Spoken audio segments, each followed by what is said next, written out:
I'd like to call to order the October 16th meeting in 2018 for the Board of Supervisors, continuation from this morning. Would you establish a quorum, please? Yes. Supervisors Frost? Here. Kennedy? Natoli? Here. Cerna? Here. Peters? Here. You have a quorum. Okay, so we're going to bounce around a little bit in the agenda. First, we're going to go to 64, the presentation by the Sacramento County Youth Commission. Okay. So we have the presentation of the voter pre-registration project by the Sacramento County Youth Commission.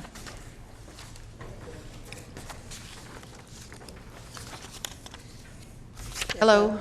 Hi. Hi. Good afternoon. My name's Eleanor Love, and I'm part of the Sacramento County Youth Commission, and I represent District 1. I'm currently a freshman at McClatchy High School, and before I begin, I'd like to thank you for having us today and for your support of our Youth Commission. Today, I'm here to update you on the status of our voter pre-registration project, which I'm co-chair of. My co-chair, Lauren, is also here to speak to you about her part of the project, and 3 of our subcommittee members are present as well. For me, it began 2 years ago when I attended the UC Davis Leadership Conference. I listened to Dr. Mindy Romero, founder of the California Civic Engagement Project, speak about how the 18 to 24-year-old age group doesn't vote enough, and as a result, they're always underrepresented in elections, laws, and policies because politicians don't hear their voices. I'll just wait for this to load. This inspired me, and I wanted to find out what we could do to somehow make an impact and encourage more people to vote. In the process of research, I found out about pre-registration, which allows 16 and 17-year-olds to register to vote before they turn 18. While this doesn't change the voting age, it allows them to be the most prepared they can be for voting, which ultimately makes them more likely to vote. I contacted the County Registrar of Voters at the beginning of the summer to ask them how many of the eligible teenagers had actually pre-registered to vote. They told me that 2,300 teens had pre-registered at that time, which was only about 10% of the eligible teens that had actually pre-registered. In June, we created an official subcommittee for our project and got it underway. I decided that the best way to reach the most high school students would be through local school districts. Over the summer, I did research on how the Elk Grove, San Juan, and Sacramento City Unified School Districts informed and encouraged their students regarding pre-registration. I found that some were further along than others, while some of the school districts I contacted barely knew about pre-registration. I had many conversations with school district officials, first providing basic information, then brainstorming with them on how to improve the way they reach their students. We were very successful. At Elk Grove Unified School District, the Board of Education passed a resolution to recognize high school voter education weeks, which are designed to educate and involve students in voting and took place in the last 2 weeks of September. The district also put information on their website and included a link to pre-register. They provided a letter about pre-registration to their 14 high school principals, including the principals of their 9 comprehensive high schools, which would approximately reach about 18,000 students. We even made our own PSA video discussing the importance of pre-registration, which they used. In September, we spoke before their school board about our project, and there's a picture from that. At San Juan Unified School District, we attended a school board meeting and made a public comment about our project. They also added a pre-registration page to their website and prominently feature it on their homepage. On an average day, they have 5,500 visits to their homepage, and that's a screenshot of that page on their website. At Sacramento City Unified, they passed a resolution to recognize high school voter education weeks, and they recognized us and presented plaques to us, and that's a picture from that meeting as well.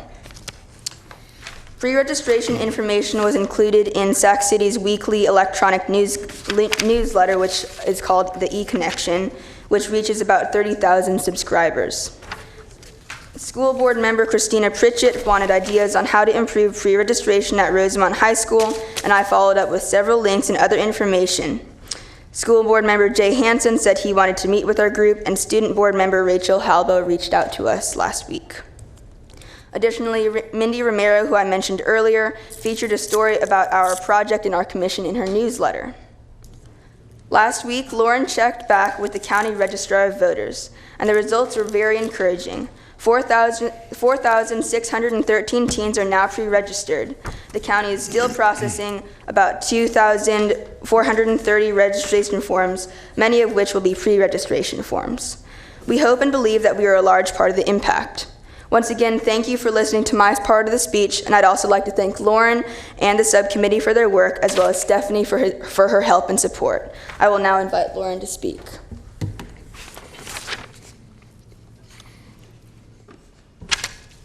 Good afternoon. Hi. I'm Lauren Kim, and I'm a junior at St. Francis High School. I'm a District 1 representative on the SCYC. I, along with Eleanor, co-chaired the voter pre-registration subcommittee this year. On my part, I personally became interested in teen voter pre-registration as a form of civic engagement during my freshman year in high school, 3 years ago. During the presidential election, I was able to learn a lot about the mechanics of voting and civic engagement. I've always felt that voting is a very important part of being an American citizen, so I was disappointed to find the low statistics when conducting my research. For my part of the voter registration drive, I focused on partnering with the Sacramento Public Library, whose branches will serve as ballot drop-off sites and voter service centers during the upcoming election. SCYC will be working with them this fall and in future years to encourage pre-registration during the upcoming elections. Now, SPL already does a lot to help adult voters when registering to vote. Alongside serving as polls, individual branches host Let's Talk About Voting discussions to increase voter knowledge of the measures they are voting on the ballots. As well, they curate special Cast Your Vote book selections to further raise awareness among readers and library goers. All these informations are listed on a page on the SPL website. And as a whole, SPL does an excellent job helping many adults as possible become engaged, educated voters. And this is amazing. However, I noticed that there could be more publicity regarding pre-registration, as all of these previously mentioned events were focused on registered adult voters. And now I'm also on the Sacramento Public Library System-Wide Teen Advisory Board, which caters to the needs of teens in the Sacramento area. I had previously brought up the need for more teen awareness on the opportunity to pre-register to vote at the library my freshman year, so I proposed to the Youth Commission during our May meeting that we focus on raising awareness of teen voter pre-registration. SCYC will thus be partnering with the teen advisory boards at all the library branches in Sacramento, setting up pre-registration booths next to the library polls to raise awareness. So this upcoming election day, all branches of the Sacramento Public Library will have tables staffed by library teen volunteers to offer pre-registration forms and other information to library goers. Going off of this partnership, STAB and SCYC are also working to organize teen events that increase voter knowledge, similar to the Let's Talk About Voting forums for adults. We're very optimistic about turnout and are expecting many teens and adult parents to pre-register to vote. Now, among other outreach events we've done in the community, we attended events like the National Night Out in Oak Park. We were able to hand out a lot of pre-registration forms and raise a lot of awareness. It was a great kickoff to start our voter pre-registration program, and our efforts have really been rewarded as seen by our statistics. We are so grateful for the helpfulness and generosity of the County Registrar of Voters and other county departments in providing us with resources and training, as well as the school boards and their open-mindedness to our ideas.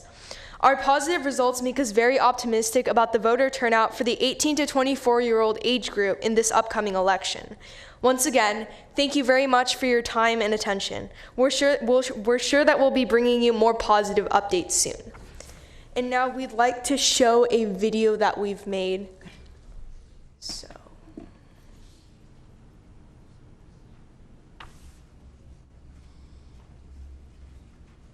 Who did the photography? The subcommittee. Okay.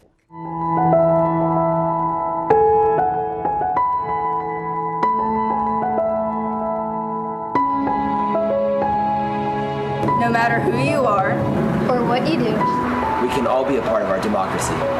Voting is one of the best ways to do that.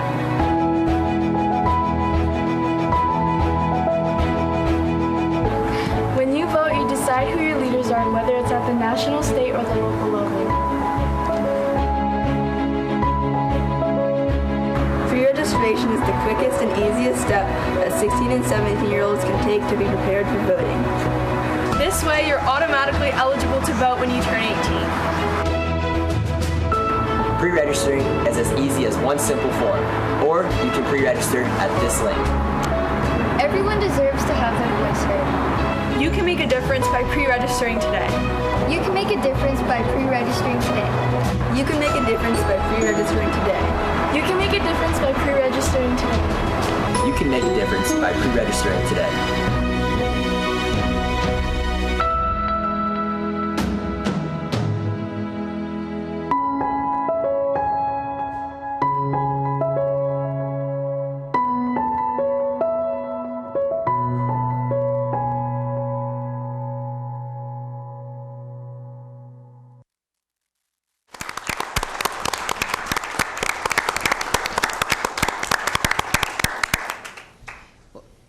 Thank you all very much for your presentation. Thank you for your time. I'm Thank you so hoping you will much. all come up and introduce yourselves at the appropriate time. I think various members of the board have comments they'd like to make, but it sure looks like you got a workout around the county going to all the school boards.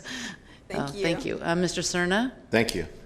So, wow, I am very impressed. I got to tell you, I was not doing this kind of thing when I was your age, and it's really very satisfying to see that the next generation of civic participants at every level, at the adult level, the voting level, are getting ready to not only participate yourselves, but you're out there actively advocating for your age cohort to do the same. And so I'm just very delighted to see that you're working on this the way you are.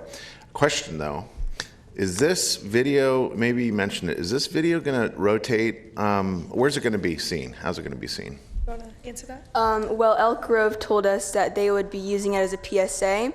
Okay. She mentioned she'd probably put it on her website, but I emailed her, Xanthi Pinkerton, who's the director of communications, Okay.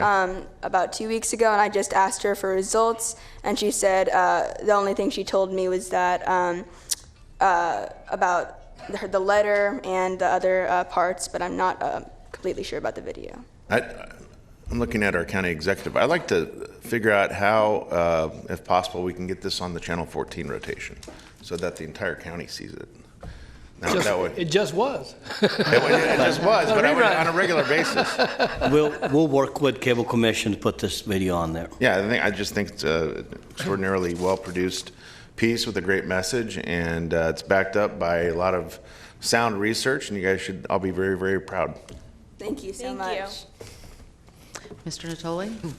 Yeah, thank you, Madam Chair. I would just say kudos to all of you, certainly to the youth commissioners and to your leader, Stephanie Shanks. But this work, obviously, just beyond what you presented today, but when you look at the numbers, several thousand, and, it sounds to me like you're going to exceed 5,000 easily with those that are still being counted as far as pre-registration forms, and it's an ongoing effort. And I just want to commend you, but I also, in addition to highlighting, obviously, the video in different forms of media or different mediums, I think that there must be an opportunity to show that what we do here in Sacramento County, our young people, the Youth Commission, and all the outreach could be highlighted. There are some programs you can apply for to both with CSAC and I think NACO, and it was seen to me that we could, if we didn't make the cutoff this year for nominating programs in different categories, this to me seems to be one where you have a project that's stellar and one that I think really is leading the way in this election year. Just great, but this is work that, again, you will continue to build on because 16, 17-year-olds continue to come, those now that are 14 and 15 are going to be 16 and 17 in a year or two.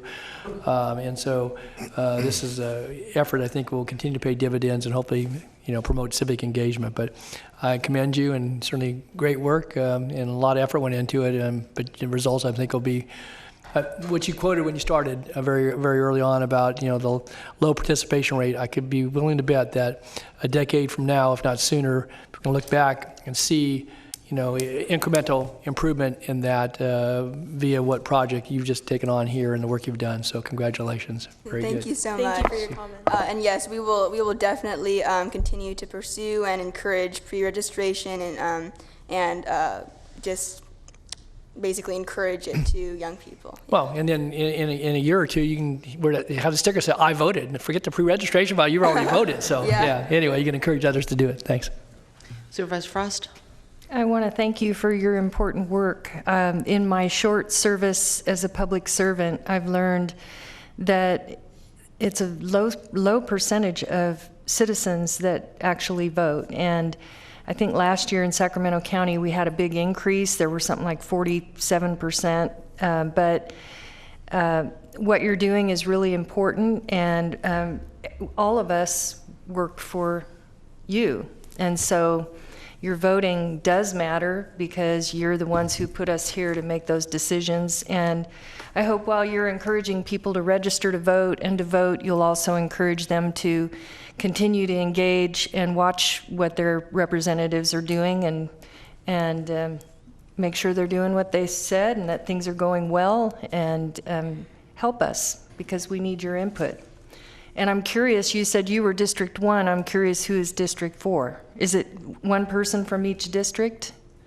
Or? Oh no, we're both District 1. We're both District 1, and these are just some of our main subcommittee members. We didn't really choose based on district. Okay. Subcommittee. Okay, I was thinking, well, maybe there was someone from each district, here. each one of our districts represented. So I mean, we could have done that. We had a lot of members on our subcommittee. It just happened that these were the people who were available today. Well, thank you for all your hard work, and that was a beautiful video. I can't believe that was amazing. Thank you. Thank you so much. Well, thank you. So I'm hoping that the whole group will come up, even though they're just the subcommittee, and introduce. I'd like everybody to know what school you're in and what grade you're in, and I'd like to know if you're going to Yale, or was that just a friend's T-shirt? No, it was just, I just own that T-shirt. I mean, okay. I wish, but. Just checking. You never know. If you ladies would step aside for a moment. Hi, my name is Luke. I produced the video. I'm also the vice chair of the Youth Commission. I'm a senior at Maryland High School. Yeah, you've been in before. Thank you. Hello there, I'm Matthew Ha. I'm the chair of the Youth Commission. I'm also in District 3, and I go to Miraloma High School as a senior with Luke. All right. I'm Sneha Ganesh Kumar. I'm a member of the Youth Commission, and I'm a junior at Vista Del Lago. Thank you. I know you've been out to a couple of my community events too. You're doing things. Thank you all for all your hard work. It's probably the most organized presentation we've ever seen here. So keep it up, and I hope you're first in line to register to vote when you can actually do so. So thank you. And movie producer, check back in. You know, if you're going to do something about Sacramento, let us know. Okay? All right. Thank you all very much. Good job. So much. Thank you.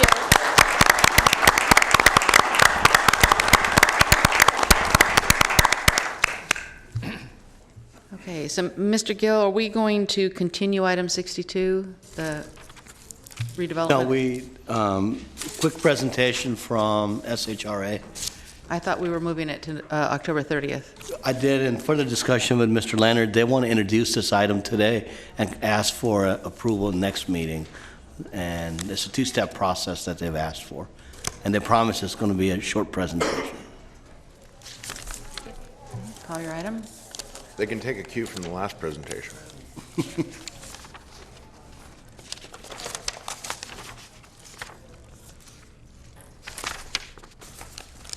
Okay, well, that was kind of a hard act to follow.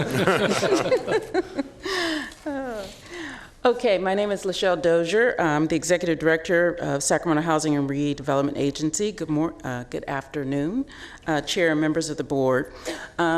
Today, you'll receive a kind of preliminary update to our asset repositioning, and then we already are scheduled to come back on October 30th. So this will be a preliminary workshop where we'll kind of introduce and talk big picture, and then we'll have a much more detailed presentation that'll have all of the details on the 30th of October. And there is a time sensitivity in terms of working with HUD, so that's really why we really need to make sure that we get in and talk about this. So with that, we really want to talk about the public housing inventory. We currently manage over 2,700 units. 1,600 of those units are in the city, and over 1,000 of those units are within the county of Sacramento. As you may be aware, we've always been facing a challenge in terms of our housing stock. We currently know that stock is rapidly aging. Our current range is anywhere from 32 to 76 years old in terms of our housing. And over the past 17 years, HUD has continued to not give us enough money to continue to keep our housing stock up. So we currently don't have the resources we need to address that, so that's why we really have to be creative and look for solutions to address our housing stock. In 2007, we came forward with a comprehensive approach to become as fiscally self-sufficient as possible. We work with our CSG advisors. Our target, as you see here, was looking at our central city, our large developments, and our small scattered sites. Since that time, we've been able to make some progress. Despite having to deal with the 2008 housing recession, the sequestration in 2013, the demise of redevelopment in 2012, and HUD's development of strict requirements in terms of how we can dispose of our assets.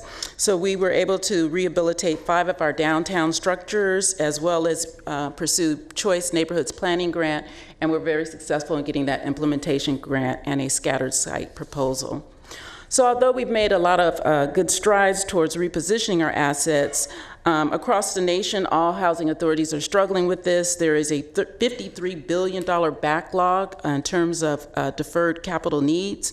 HUD only allocated about $2 billion of that. So we continue to figure out ways that we can move forward. And to that end, we've started working with our consultant and updating that 2008 strategy. So I'm going to have one of my staff members, Latan Jones, is going to come and talk about our strategy, what we have for our public housing in terms of our scattered site versus our large family developments. He's going to give an overview. So Latan.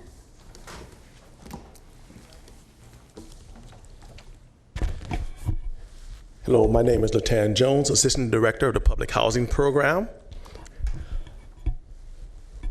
Our consultant, CSG Financing, they actually went through an extensive research of our information in order to try to put together an update to our asset reposition plan.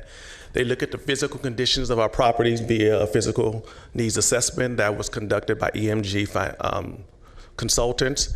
They looked at our financial records over a 3-year period. They look at historical data of our properties, and they also researched the HUD programs that would be available for us to be able to deal with the deterioration and the large backlog in our public housing inventory.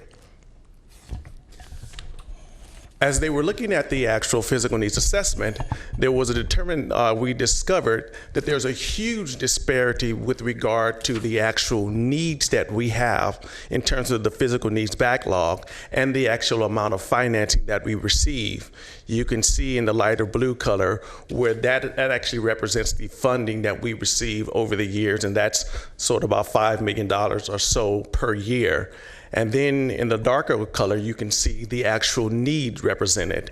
And as we have projected over a 20-year period, by that end of that particular period, we would have over $200 million in terms of a backlog if we don't do something to our properties now. Currently, we have about a $58 million backlog.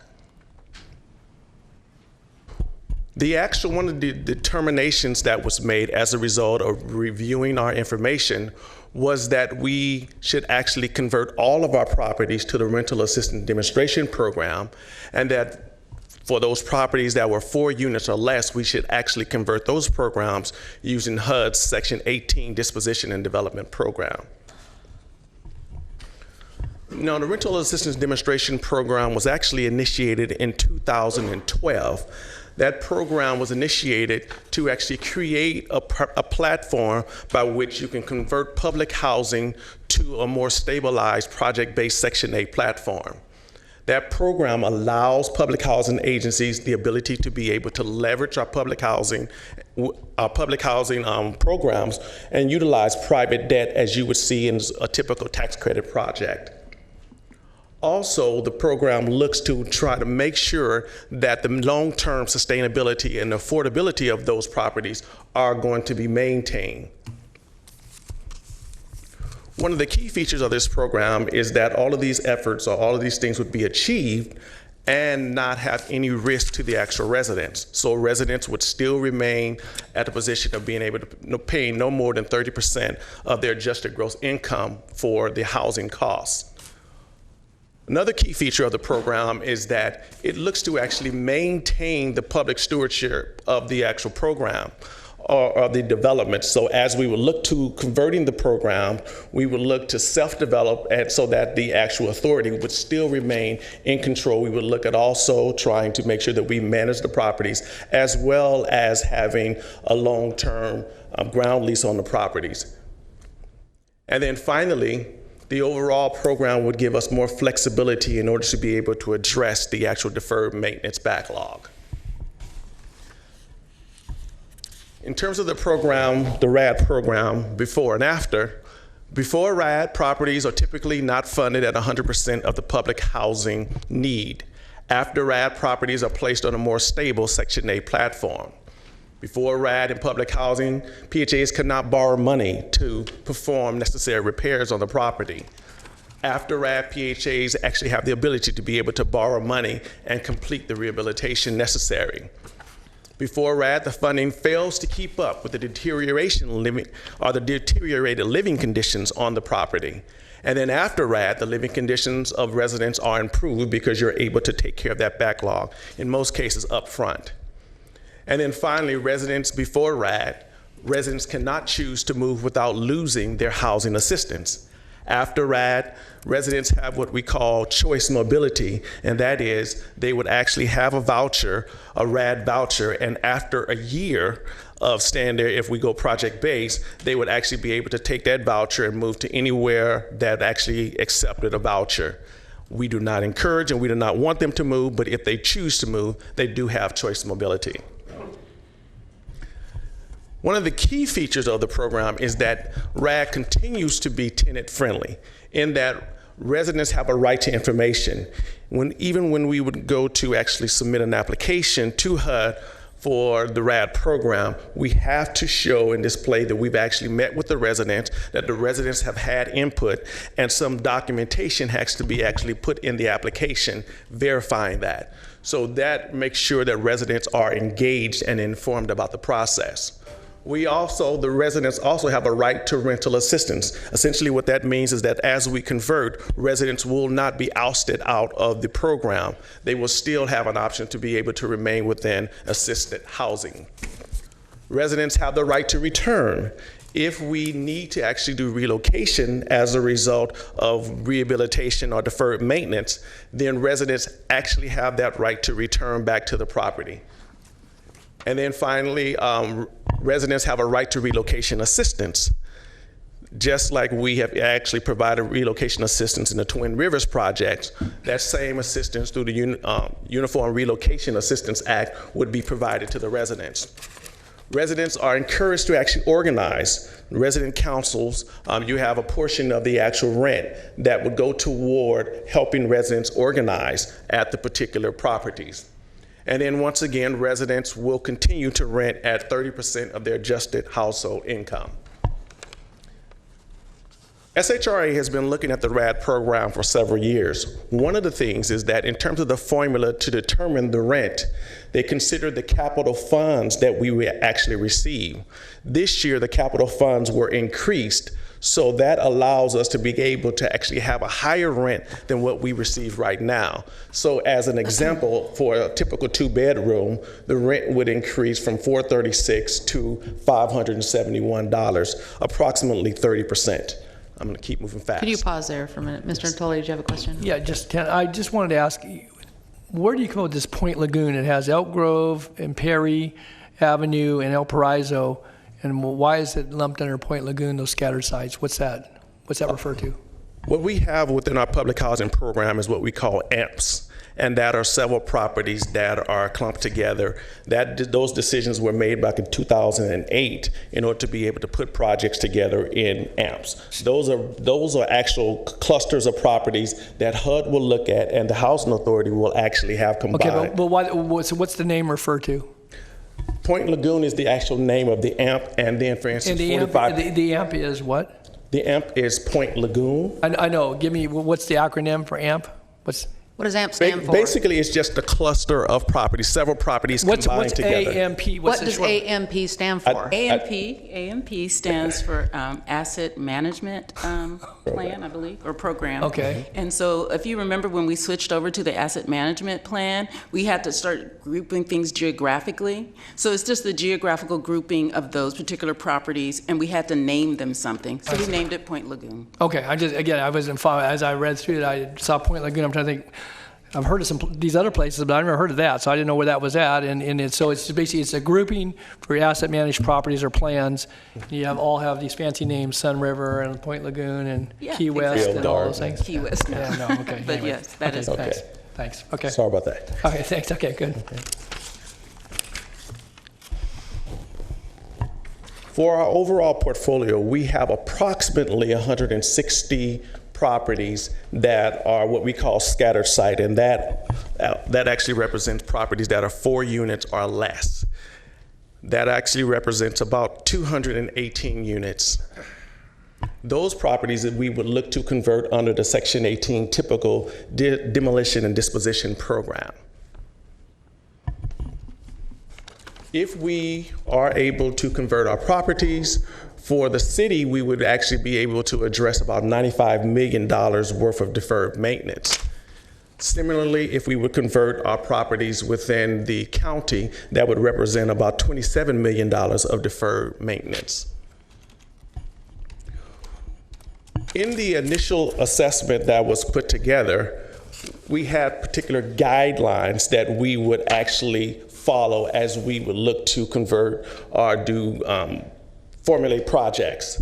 And so this is pretty much an exhaustive list. It's about 11 of them. I won't necessarily go through them all, but essentially the first one looks at trying to make sure that we do not lose any of the public housing units.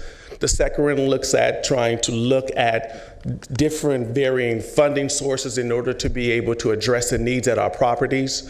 We would also look at locating new units in sustainable and livable communities. We would diversify our real estate portfolio in creative ways to support extremely low income units. And then finally, we would promote and support resident self-sufficiency.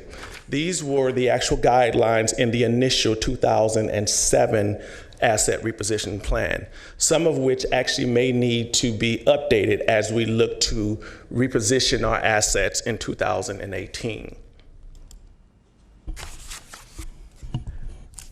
What we have done is this actually represents some of the priorities that we have in our asset reposition study. Our first priority is that we would actually have a pilot program. That pilot program, once again, you can see the Point Lagoon, which is representative of that AMP, and these are some properties that are located in that particular AMP. We also have Rio Garden, which is also another one of our AMPs, about 24 units. So this represents about 124 units. These particular properties did not have very much deferred maintenance needs. So we thought we would actually start with these properties as a pilot program. Our second priority, as HUD is really trying to emphasize, and we also absolutely agree with, is trying to make sure that we have extensive resident outreach and engagement in our overall asset repositioning plan. One of the things, for instance, the last bullet there is we would want to form a RAD consortium. That RAD consortium would be made up of our resident advisory board, representatives from each of the different developments that we have, and also we would also try to bring on key stakeholders in the process. And then, as was indicated earlier, on the 30th, we will actually come back to you with a recommendation. but we will actually work to perform feasibility analysis of the actual ability to be able to look at tax credits and other financing programs in order to support the actual conversion activities. And that really wraps up exactly our presentation. There's another part that's included in your packets. It does go into details about the cost analysis of the Twin Rivers project. We're available to answer any questions, but we're not going to go into any of that detail today. So with that, we are, like I said, working on a timeline. We have to get in a reservation to HUD to do this conversion, and it's a first-come, first-served basis. So as soon as we get approval from both the city and the county, then we can get in line, but they only accept so many housing authorities. There's a cap of 455,000, so there's only about 100,000 units nationwide that will be accepted. So we are trying to move forward aggressively so that we can be a part of that count. Once we make that reservation and we're accepted, then we have a lot of time to go forward with the conversion. Thank you. Question from Mr. Cerna? Madam Chair, if there's no one will sign up to speak, and that concludes staff's presentation, I was prepared to make a motion. Okay, I don't have anyone else with questions, and I think that's the end of the presentation, if I understood you correctly. Yes, that is the end of the I'll move staff Okay. recommendation then. Okay. Please vote. Thank you. And then they return to us, what, Unanimous 2 vote. weeks? In 2 weeks, you return to us? Yes, Okay. we'll be back on October 30th. Okay, thanks.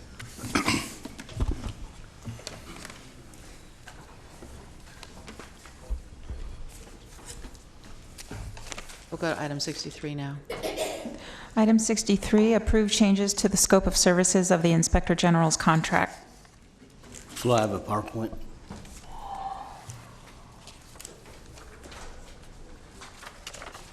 Let me give them a second.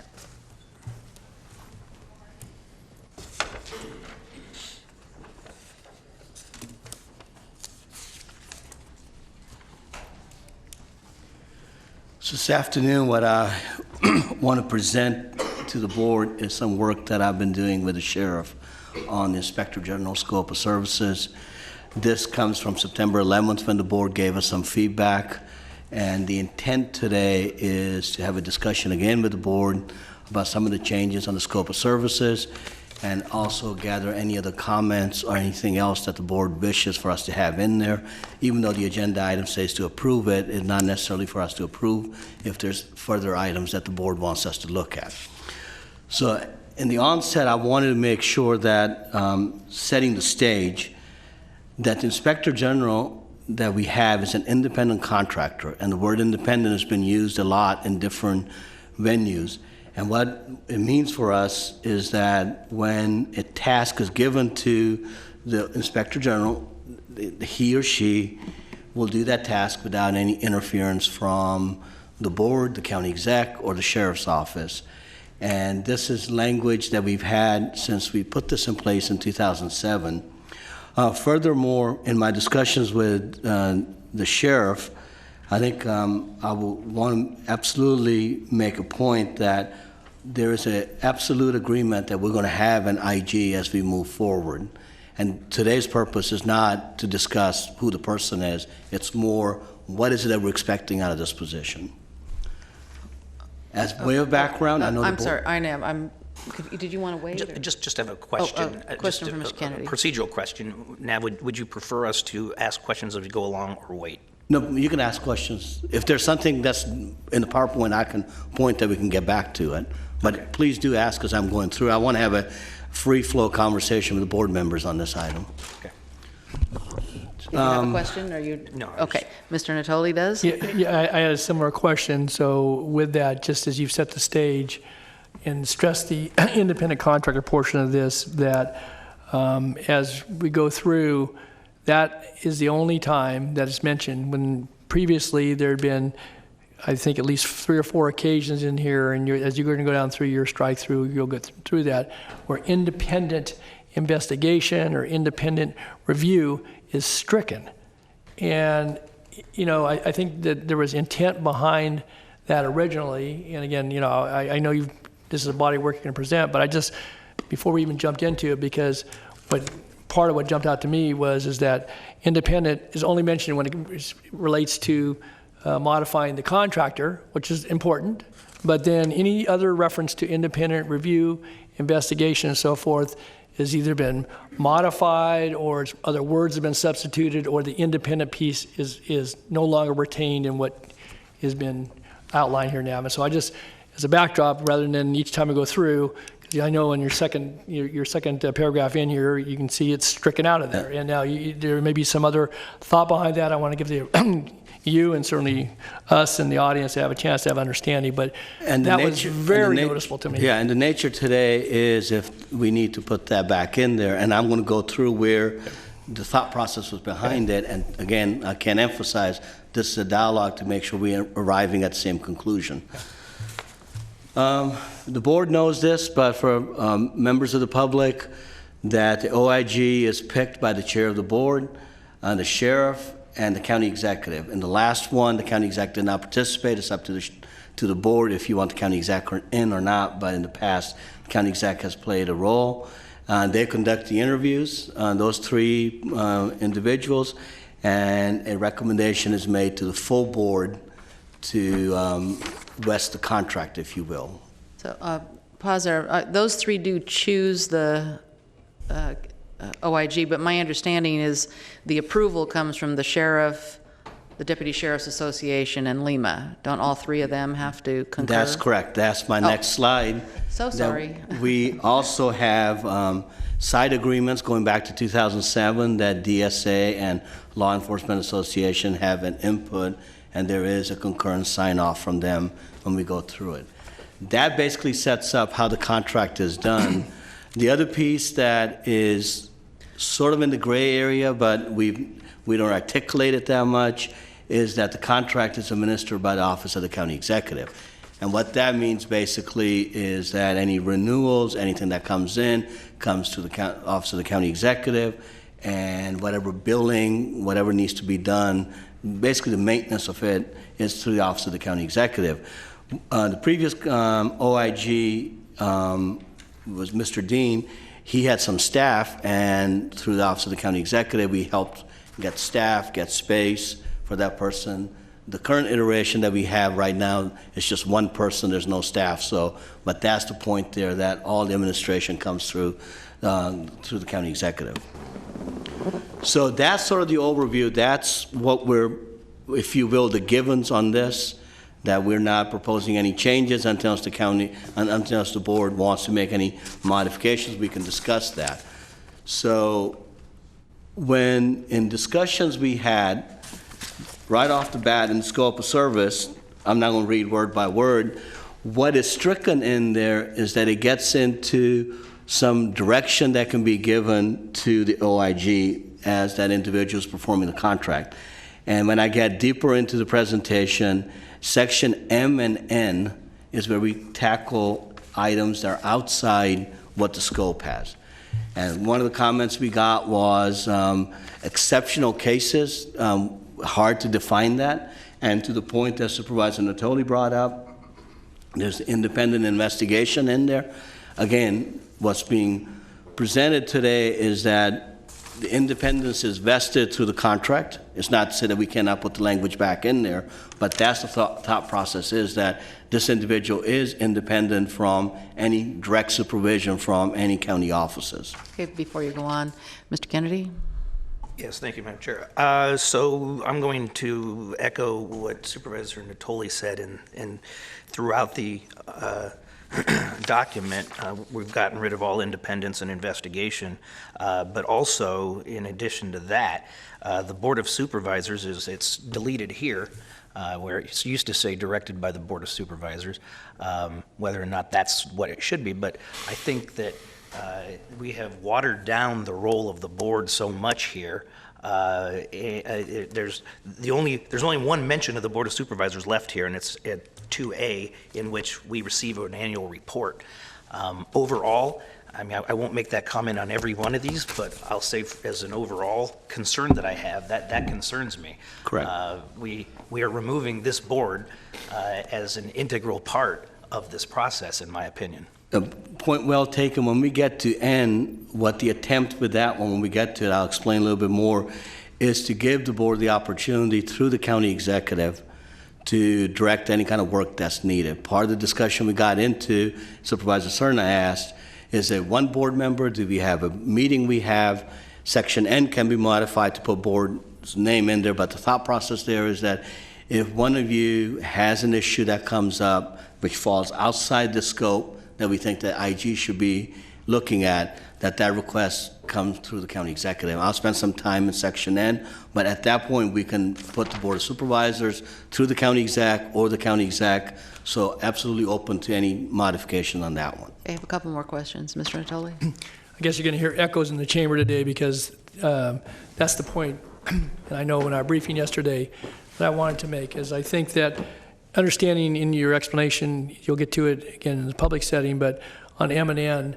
but I do believe that right out of the get-go, it needs to be clear that, and I think it's part of why we're here today, that we've gone through this process and we've had the back and forth, and we're going to hear some more from folks today about what this means in the current situation. But is that I think it needs to be crystal clear, and it needs to be said. It can be directed by the Board of Supervisors through the county executive if you need to clarify it.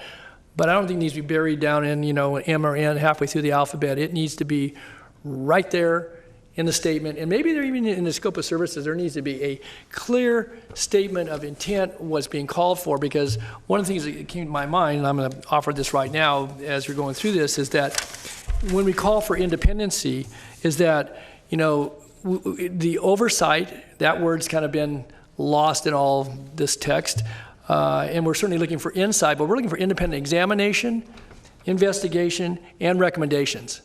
And I think that's what the community expects. That's what this board ought to expect. That's what the sheriff and his folks ought to expect, all the parties to this.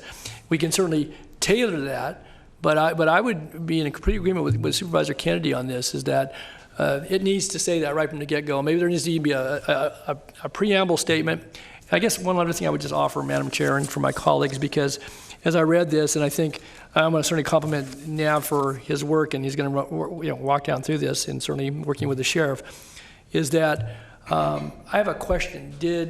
Was there any consultation with, we still have an OIG. Rick Brazil is still under contract with this county. His contract does not expire until the end of this month. In fact, I would suggest that we may want to retain him for a while longer as we go through this process. I think it's an iterative one. But was there any consultation with him about what his thoughts might be, recognizing that he's the current occupant, even with all the dust up that we've had? And I guess the second piece of this is that if we settle upon some, suggested approach here, beyond the work you've done and what this board will weigh in on in the audience, is that I think this requires some additional community review as well, because we got to a point where we had an action that precipitated what brings us here today. But as I read this, Nav, and again, I'm not criticizing the work effort here, is that, boy, you thought, well, man, with the contract we entered into 3 years ago, man, there was a lot either left out or not included. And that wasn't the case. I think we had a situation that, brings us to today. And so, again, some of these changes may be clarification, but some of them are significant and substantial. And that, for one, I don't think this board for 1 second ought to be taken out of the picture in this thing. Not that we can't direct through you as the county executive. You have an appropriate and proper role. And so I wanted to make those comments because I think there's two components here, both the current IG and the community input, which will happen here through the input today. But I think there may be even a broader aspect to that. So I would offer those two things too. And Supervisor Natoli, goes without saying, it's not criticism. That's why we're here, is to get feedback.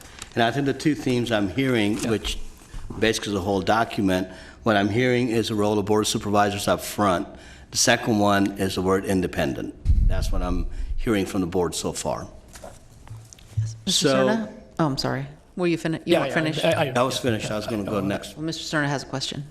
So I was going to wait, but I thought better of it just because I don't want to seem mysterious and not chiming in this conversation that our executive is seeking on this revised scope. But I will tell you right now, I'm not prepared to support any of it. And the reason is, it's not broken. The only reason that we have spent this much time already having the last discussion, having this discussion, all the work that our county executive has already put into wordsmithing this revised scope has been precipitated based on a sheriff that didn't find satisfactory an independent report. And so, as I mentioned last time, as long as we have this particular sheriff who's already shown us what his values are in terms of the role of the Inspector General, it seems, again, a fool's errand to spend so much time on something that basically he's already told us to our face, if it doesn't pass, his inspection, it doesn't satisfy him, that it's not going to be something that he can bless at some point. And that is, by definition, a contradiction of independent review. So I personally don't want to spend my time doing this with a kind of shadowy foregone conclusion that Rick Brazil is going to be gone tomorrow. He did his job. He did what we asked for. He worked under the scope that was the product of a lot of forethought a few years ago when I was the chair, when I sat with Sheriff Jones to hire him, to at least to put him before this board to be hired. And so I just think that this is, it's unfortunate that we're spinning our wheels doing this when I don't think it's necessary. It's not broken. So I won't be supporting any of it. Okay, Ms. Frost? Well, I guess I might have misunderstood. Maybe I misunderstood. I want to respectfully maybe disagree with my colleague. I have the impression that the sheriff, it wasn't so much the report, it was the timing as to it was the functions of the timing that the report came out, and the fact that the report came out before the DA's investigation was complete. There were a couple of specific things that happened that were different than what had happened in the past, so I didn't I didn't understand it in that way, that this is all about because our sheriff did not like a report. I think there have been a lot of reports from the Inspector General that had criticism, and they've been working together to, and the whole idea of the Inspector General is that he does have that independent input and that he can help our department be better. And so, I see that as his function, to help with an independent, through a different set of eyes, maybe see things that we're not seeing to help us have a better department. Okay, back to you. Section 2 basically is more of an administrative thing. Rather than have 100 hours, it's more of a billing issue for us. It's tightening the timesheet and activities. That's the language that we have come up with the sheriff on that one. Madam Chair, if I could on that. Oh, yeah. Mr. Tully? What I wanted to ask about as relates to that, and I think that this was part of the change from when we first embarked upon the Office of Inspector General, where we calculated in, it wasn't a just a contractor, independent contractor. There was a office structure, there was support staff, and so forth. And when we, and correct me if I'm wrong, Nav, when we went to this contract approach with Rick Brazil, 2015, it was assumed that then within the contract scope that if he needed clerical support and or office overhead, whatever that might be, that was built into the salary. Is that correct? That's correct. Okay. So it's a budget of about, I believe, 130. It's about 120,000. Okay. And the understanding on that was that all inclusive, that it will, whatever clerical help, whatever needs to be done, 120 covers it. It's not in the scope of service, but somewhere else in the contract, we do give the individual the ability, if they need to hire expert witnesses, to come to the county exec to ask for that, which will not be deducted against the 120. We'll find that money somewhere else to help with that. Okay, because part of the question, and I think it goes down to some of the items here that are going to warrant our attention as well, but part of the back and forth that's been very public is that whether someone's a use of force expert or not, and if it's this board's desire and we get through this negotiation with the sheriff that we entered into some 11 years ago and now continue with this discussion today, find that we want, for example, the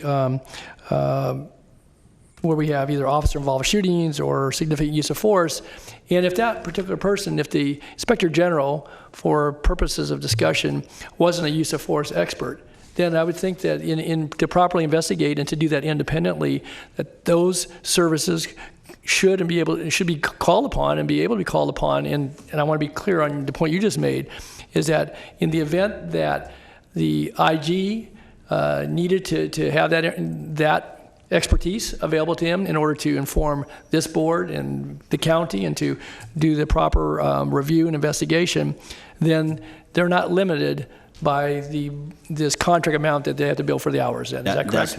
That's not our understanding. Okay. When we get to that section, I was going to address that very specifically, because that's an issue that's come up over and over on this item. Well, it shouldn't be left to just to be understood, and maybe it needs to be clarified in that section. It's in that section, it's very clear, but it wasn't clear in the scope of service back then. Again, it's not a critical comment, it just didn't state some of these things. Now it states it, if whatever changes we make. So if you need, what I'm alluding to is Section B there, is that we're adding in there about officer-involved shooting, use of force instance, in custody deaths, and what that is, giving some definition, but also supervising totally if that individual does not have the expertise or they need to get somebody from the outside, then they can point to this and say, I need help with in-custody death, and we will make that available for more expertise for them.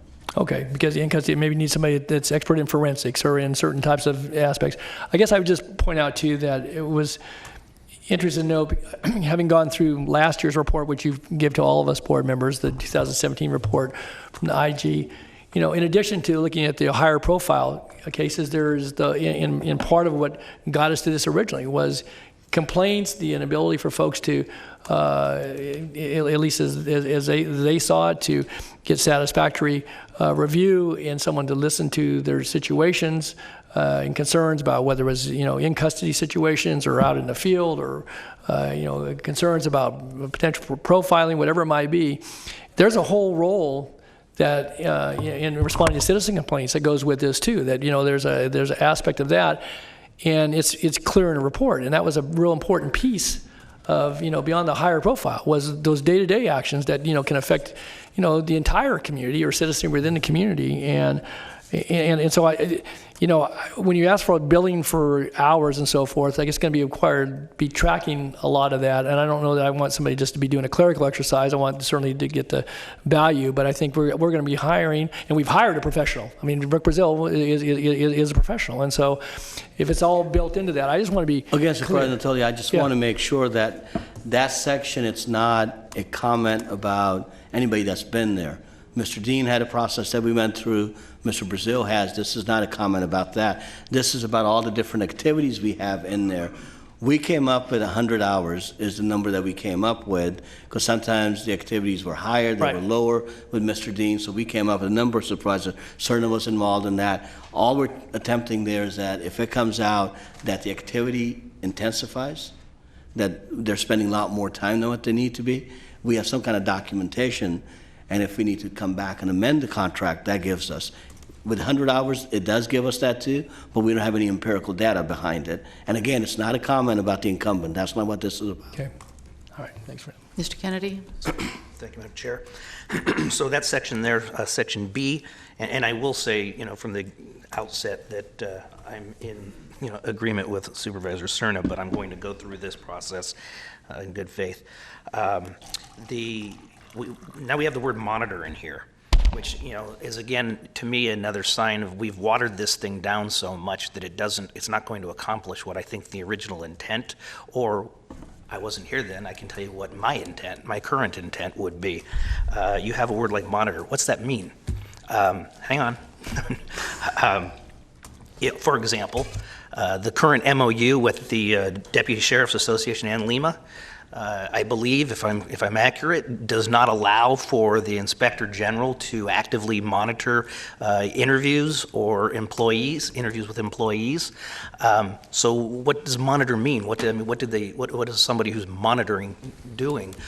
To me, we've turned the Office of the Inspector General into an ombudsman for the Sheriff's Department. And So I think that word monitor is basically taken off the existing language that was there, track and monitor specific, and we can specify monitor. What the attempt here was to really get into not the ombudsman, but really be specific, that we know that there's officer-involved shooting that has to be looked, whatever word we want to use. Then you have in-custody death, and that's to give more of a definition. I understand the point on monitor, and we can work on that word, but that's the attempt there, was to really frame what the OIG is going to be doing and what kind of activity we're going to be looking for. so if something is to come back that is going to be palatable to me, you would have to define very specifically what monitoring means. Or maybe it's a different term we use. I think that's what he's suggesting. Yeah, understood. Let's see. Item C is basically taking existing language, and there is, I'm going to come back to D, but E is what got merged in there to make sure that it's in one place. And D, I think we've talked about this, it's the independent determination.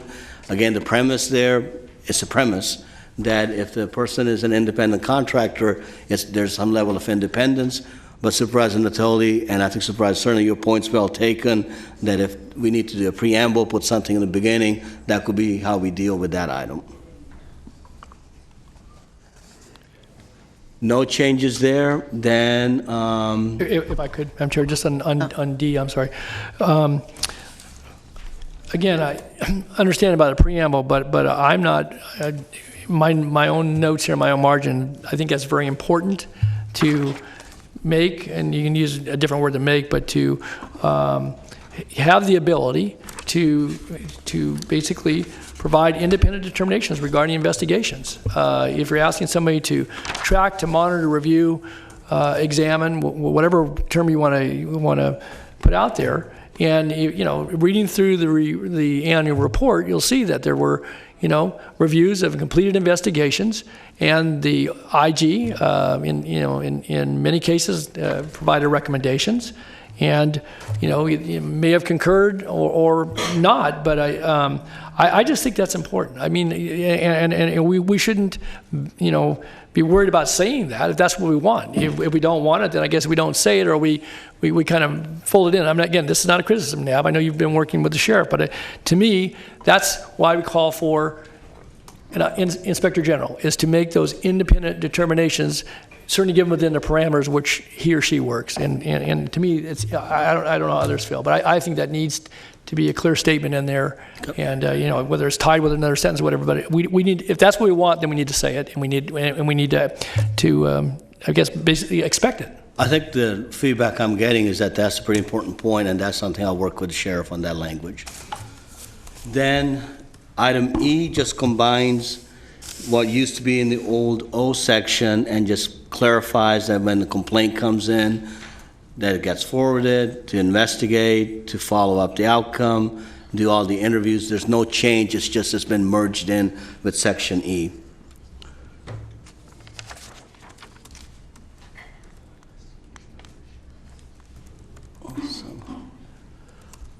One of the comments with the sheriff was, rather than attend, is to participate in the sheriff's outreach community advisory board. And as the board recalls, I think it came up on September 11th, that the board did give this position a seat, not just to attend, but they need to participate in it. This language is to reflect that. The other point that the sheriff brought in was that he wanted to have this individual participate in regular meetings with the sheriff or his designee, talk about operational issues, whatever needs to be done at that point. So that's what G gets us to. Madam Chair, could I just, before you leave it, go back up to the to E. So what was changed there? So basically, it was accept citizen complaints to be forwarded for investigation. And that was what's in black was what there was before. What we just changed is forwarded, just says to the Sheriff's Department for investigation. That same language we've had in there. And follow-up outcomes of such complaints as necessary. We had that in a different section. So we merged both, that when those complaints come in, if this individual needs to do interview, re-interview, that power is vested in E rather than have to go in two different sections. So you moved O, basically O from Yeah, the moved previous O into E. Okay, all right, so it's a consolidation. I just want to be clear. Consolidation. Okay, thank you. No change on that one. Community in various forums, we retained all that. And the point that Supervisor Tully, you were making about all the different community forums, that's in here. No change. So the next change is the M and N section that we talked about. The sheriff suggestion is to review, and I've got comments on the investigate. That's something I am going to talk to him about it. And the thought process there is that there are things that come up from the board from time to time, and how do we get that to the OIG? And the attempt here is to come to the county exec. We can add language, Board of Supervisors to county exec. I understand that point, but what we were trying to get at is, rather than how do we get a complaint from the board onto the OIG? Do we have a meeting where there's a quorum of the board to come up with items, or is there an individual item that comes up? And sometimes there are individual items that you all receive that you need looked at. That's the attempt here, is to catch those items, talk to the sheriff and say these items are coming up, and it's going to go to the OIG. And that's the concurrence component in there, and then it goes to OIG at that point. Don, are you still? Yeah, I just want to offer a question. No, just offer a comment on that last one if I could, Madam Chair. Just that, and we're talking about M now, Nav? M and N, both. Yeah. So, again, back to earlier comments, and you capture them a bit, but I just, and rather review, you can have monitor, review, or independently investigate, but to me, independently investigate needs to be in there. And then I think, or as directed by the Board of Supervisors, or, you can say to the county exec, but I think, again, back to my previous comments, this was one of those I referenced earlier. I think, again, feel pretty strongly about this, is that needs to be there. It needs to be, again, tied back to this body, certainly through working, we know how we need to work through you. It's not just one of us. And obviously, if any formal action requires the three of us. But if you get a comment from one of us, you can certainly be the voice for that. We can pick up the phone and call a sheriff if we chose to. If we got a citizen weighed in with us, might bring that to you. They might come directly to you. I think there are different ways.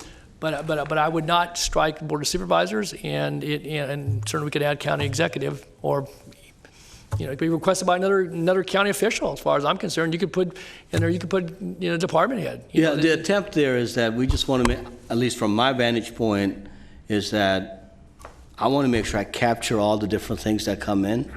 So there's an expectation that a complaint came in, at least we can monitor it and do some report back to the board. I know there's an annual requirement, but some of these things are not an annual report. You might expect a response back in 30 days, 45 days. I want to have the ability to work with both the sheriff and the OIG and say, hey, complaint came in, what's the status?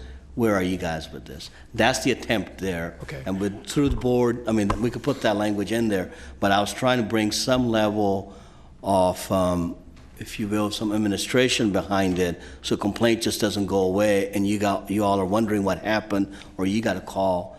It was more thought is worked through my office, let me handle that for you and get you the answers for that. Okay. If I could, just one other comment, then, because we've talked about this before at this board, and I think we've done it in context over the last few years, when from time to time we've gotten an issue that looked like it would be something that would be ripe for an inspector general to review. It might be in human services, it might be in other parts of criminal justice or juvenile justice, that the ability, if you're going to have an IG, you don't want to, I'm not looking to water this down by all. Obviously this was an outgrowth of conversations, concerns about what was going on in the jail a decade ago and in the community. But it seems to me if we create an inspector general position, the ability to utilize that position in a way that doesn't dilute the focus nor the connection here But, I can think of a couple circumstances, I think I probably have talked with you about one of them going back a couple of years now, that, where I think an IG, again, would have to have some additional funds, might have to have some additional support, but could provide a really useful service to the county, to the people we serve, but certainly to the exec's office and to the board of supervisors. But this contract didn't provide for that. And so I think one of the things that would be useful and helpful as we're looking at this and visiting it would be, and I guess I would suggest that you have a conversation with Rick Brazil, because obviously what he knows best is law enforcement, but about other areas that, it might be, if you had an inspector general, he knows the role, and maybe experience other counties as well. I don't know how IGs are used, but we know we get reviews from federal and state inspector generals that come in and look at us in, in health or in social services or in law enforcement or in conditions of certain facilities. I think we're a big enough county now and with a diverse enough population that it may be that we'd be well served to consider some of that within the realm of what we're talking about, either now or in the future. I just think that an IG... And a couple of things on that, because this, as you mentioned, this issue's come up in the past. We do have other avenues that we do utilize when complaints come in, and we have a fairly defined system through it. The issue we ran into when this IG was hired, in 14, that was the attempt that was being made, was to expand the service. And we had a difficult time finding somebody that could bridge law enforcement and all the other county stuff. So in 15, when Supervisor Cerna came in as the chair, it really brought the focus down to just on the law enforcement side. We'll keep that in mind, but I do want to give you the assurance that if there are issues that come up in other county government, we do have our mechanisms, we have investigators, there's a whole system we have set up for that. Okay, that item was merged into E. Section 3 received no comments from board members on September 11th, so left that one alone. And this one, item 4, in more discussions, is the confidentiality of the documents. Both the sheriff and myself felt that we did not have anywhere stated that some of this stuff is confidential. That's what that language comes in, is that if it's confidential item, it stays confidential. Can I ask a question on that? You've eliminated and reproduce, examine and reproduce.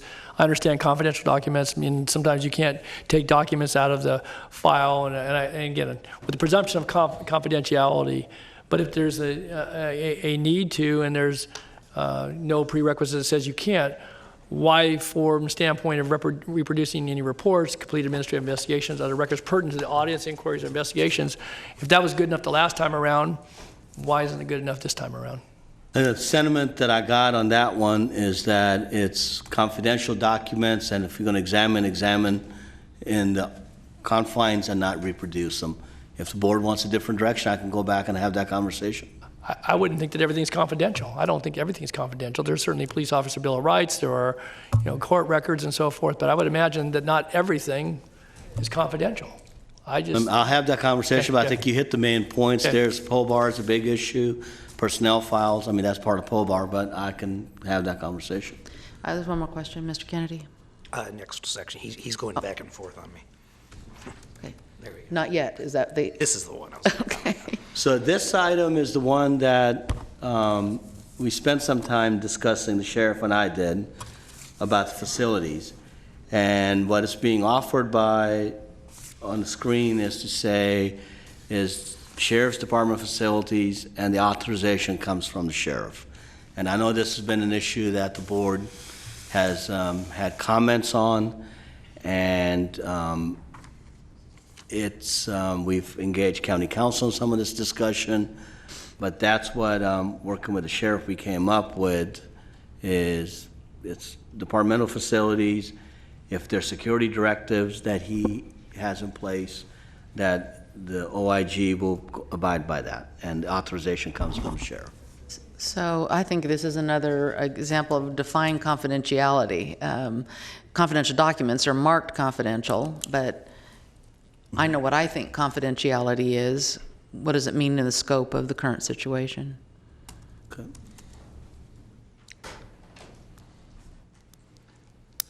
Got it. Supervisor Hey, Kennedy. Mr. Kennedy? Yes, all right, so number 5 there, yeah, I'd be interested in hearing the legal validity of that, seeing as how the situation that we're in now, and we've been told that, I mean, we've been told by legal counsel it's not enforceable, number 1. Number 2 is it doesn't mean anything. We give access to the buildings, so that means the Inspector General can sit in the lobby, but there's no access to documents, there's no access to anything like that that has to, so I mean, I guess what I'm saying in a nutshell is 5 really has no meaning. Yeah. Correct. Thank you for that. Yeah, I wouldn't disagree. Mr. It's a Natal? language that's been there since '07. Well, It's just and we're here continued. because of the language that's been there since '07 sucks.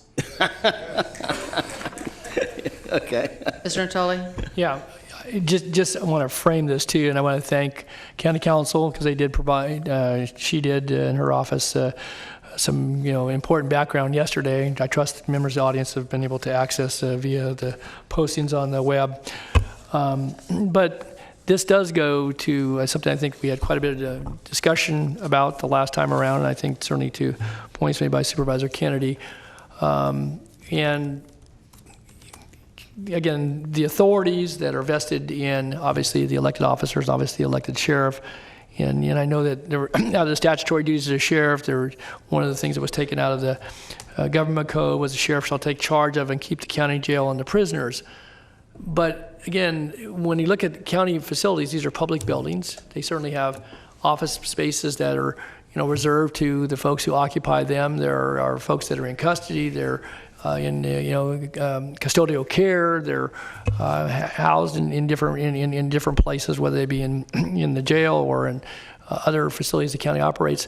And I think that where this gets to be very, very touchy, and I think whether his language has been there since 2007, but one of the major points of contention here is that what sort of clearance in whether the sheriff, under the constitutional framework of his or her authority, has the ability for independent inspector general that's sanctioned, that's under contract with the county, it's one thing to say you're not going to interview my people or something like that, people that are under his command, but to actually enter the facility, assuming that security clearance is given, to observe. I mean, because we're not just talking about, an incident or behaviors. Maybe we're looking at the conditions of the kitchen. I don't know. It's like, this to me is a very important premise. And again, I think you've done your best to reflect. Obviously, he's heard our comments in the conversation, and I trust they're, watching at this very moment. But that to me kind of goes to the core of facilities and facility management. And if this holds, then is it the same thing for the coroner facilities? Is it the same thing for the district attorney's office? Is it the same thing for juvenile hall? That the department heads, not elected, may not have all the constitutional authorities, but certainly by design, that if we had an inspector general, they could then deny access to, or the assessor and district attorney, both elected officials. They could deny access to their offices if we wanted an inspector general. And so it raises a very serious question about, not just the who, but about what authorities and under what premises. And if it's just a decision that said, I no longer want that person to enter my facility, security risk or not, I can't imagine that Rick Brazil is a security risk. I would be very surprised.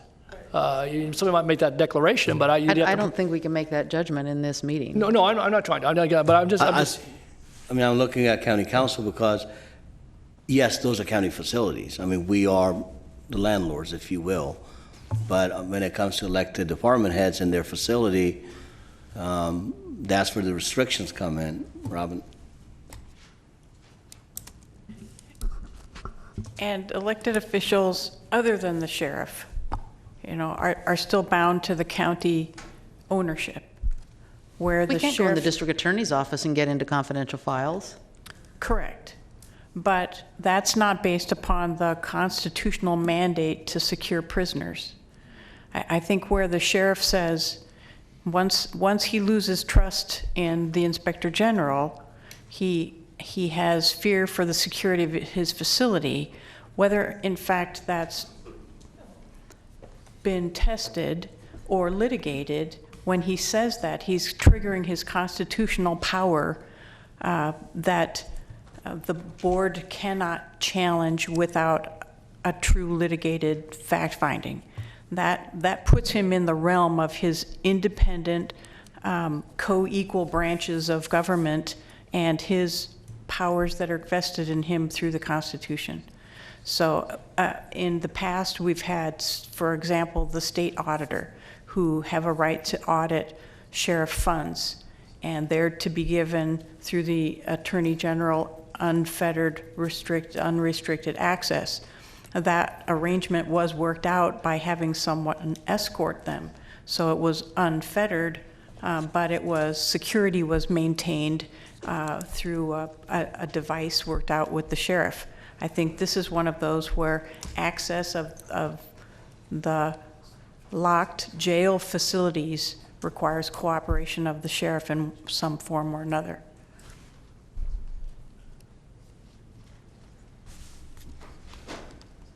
Ponder that for a moment and move on. Okay, this just basically codifies the critical incident call-out roster that the contractor will be in there. No change there. And the last comment there is that, and this is a practice that we're just putting in there, that before anything goes out, to work with our communication and media director for at least a week to get the information out.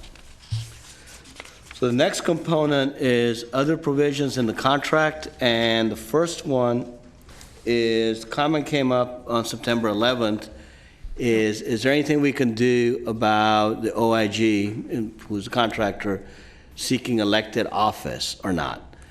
This language we came up with, and talking with county council, that there are instances in other places that through mutual agreement, that both parties can end up agreeing, saying that I will not run, but this is something, if the board is interested, we could do some kind of language around it. And I think, Robin, you had a couple of examples on that, on generosity. And Mr. Kennedy has a question. Well, yeah, because this is one of my favorites.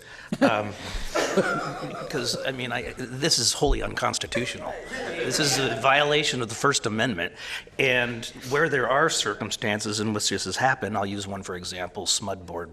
At one time, they appointed somebody because it became vacant, so they put an interim in there. The interim said, I promise I won't run if you'll appoint me. Then the interim ran, because they have absolutely no authority to tell someone you can't run for office. And this isn't even you can't run for sheriff. This person can't even run for assessor. Or board of supervisors. Or I was not encouraging that. No, that's... So... I think we should take that out of All there. right, we'll take that one out. Don, did you have anything additional? I was just going to say it was Okay. All right. ridiculous. All We right. got it. Okay. Moving on. The second item is, we can wordsmith this, but the intent behind that is that both of the IGs have had instances where they had sought outside employment, and we found out after the fact there could have been conflict, there could not have been conflict. We're trying to come up with a mechanism that there needs to be some communication back into the contract administrator, which happens to be the county exec, to say, hey, I'm looking at doing X, Y, Z, and there's a written authorization that goes back saying that yes or no if there's a conflict. Consultation with the sheriff, since the sheriff is one of the folks that is part of the, if you will, hiring this individual, is to make sure that sheriff also knows that this is going on. Is there any issues that that person has on it? Okay, So Mr. that's Kennedy? the language behind it. Yes, and you know, these aren't at all a surprise to you, Nav. We've spoken about most of this already. And I appreciate the indulgence of my colleagues. This one also, there's a couple things that I have a problem with. First of all, we have an independent contractor who we acknowledge isn't going to be a full-time employee, but we're telling him we're going to limit his or her ability to make income. Now, I agree with when there's a conflict, and for example, in the past, there was one that we felt was kind of a conflict, and so we said, don't do it. But you know, to say, you know, in any capacity while performing duties as Inspector General, and this goes too far. And who are you going to get to do this for a part-time job if they're not able to make a living doing something else. So that's part of it. The bigger problem I have with it is in consultation with the sheriff. We're allowing the sheriff to have control over how much income that the inspector general makes, which is, I mean, the fox guarding the hen house. Yeah, I think that's a discussion. What if we had the person notify the county executive and the sheriff, and then, for legality's sake, notify that they're going to take this contract, and then you could decide whether that was a problem? Again, my problem Same thing? is having the sheriff have input or control over how much income the person makes that's supposed to investigate. But they're signing they're signing the contract, though. I think, Supervisor Kennedy, the conversation with the sheriff, the point that you're bringing up is not where we were going with this. What we were trying to get to... But it could be an unintended consequence. Yeah, I fully understood. This is more that an instance comes up, there's a clear conflict, and it ends up being that for whatever reason, the contractor does it, they don't think it's a conflict, and it gets out, and then we find out that there's an issue that happened, and there's no communication.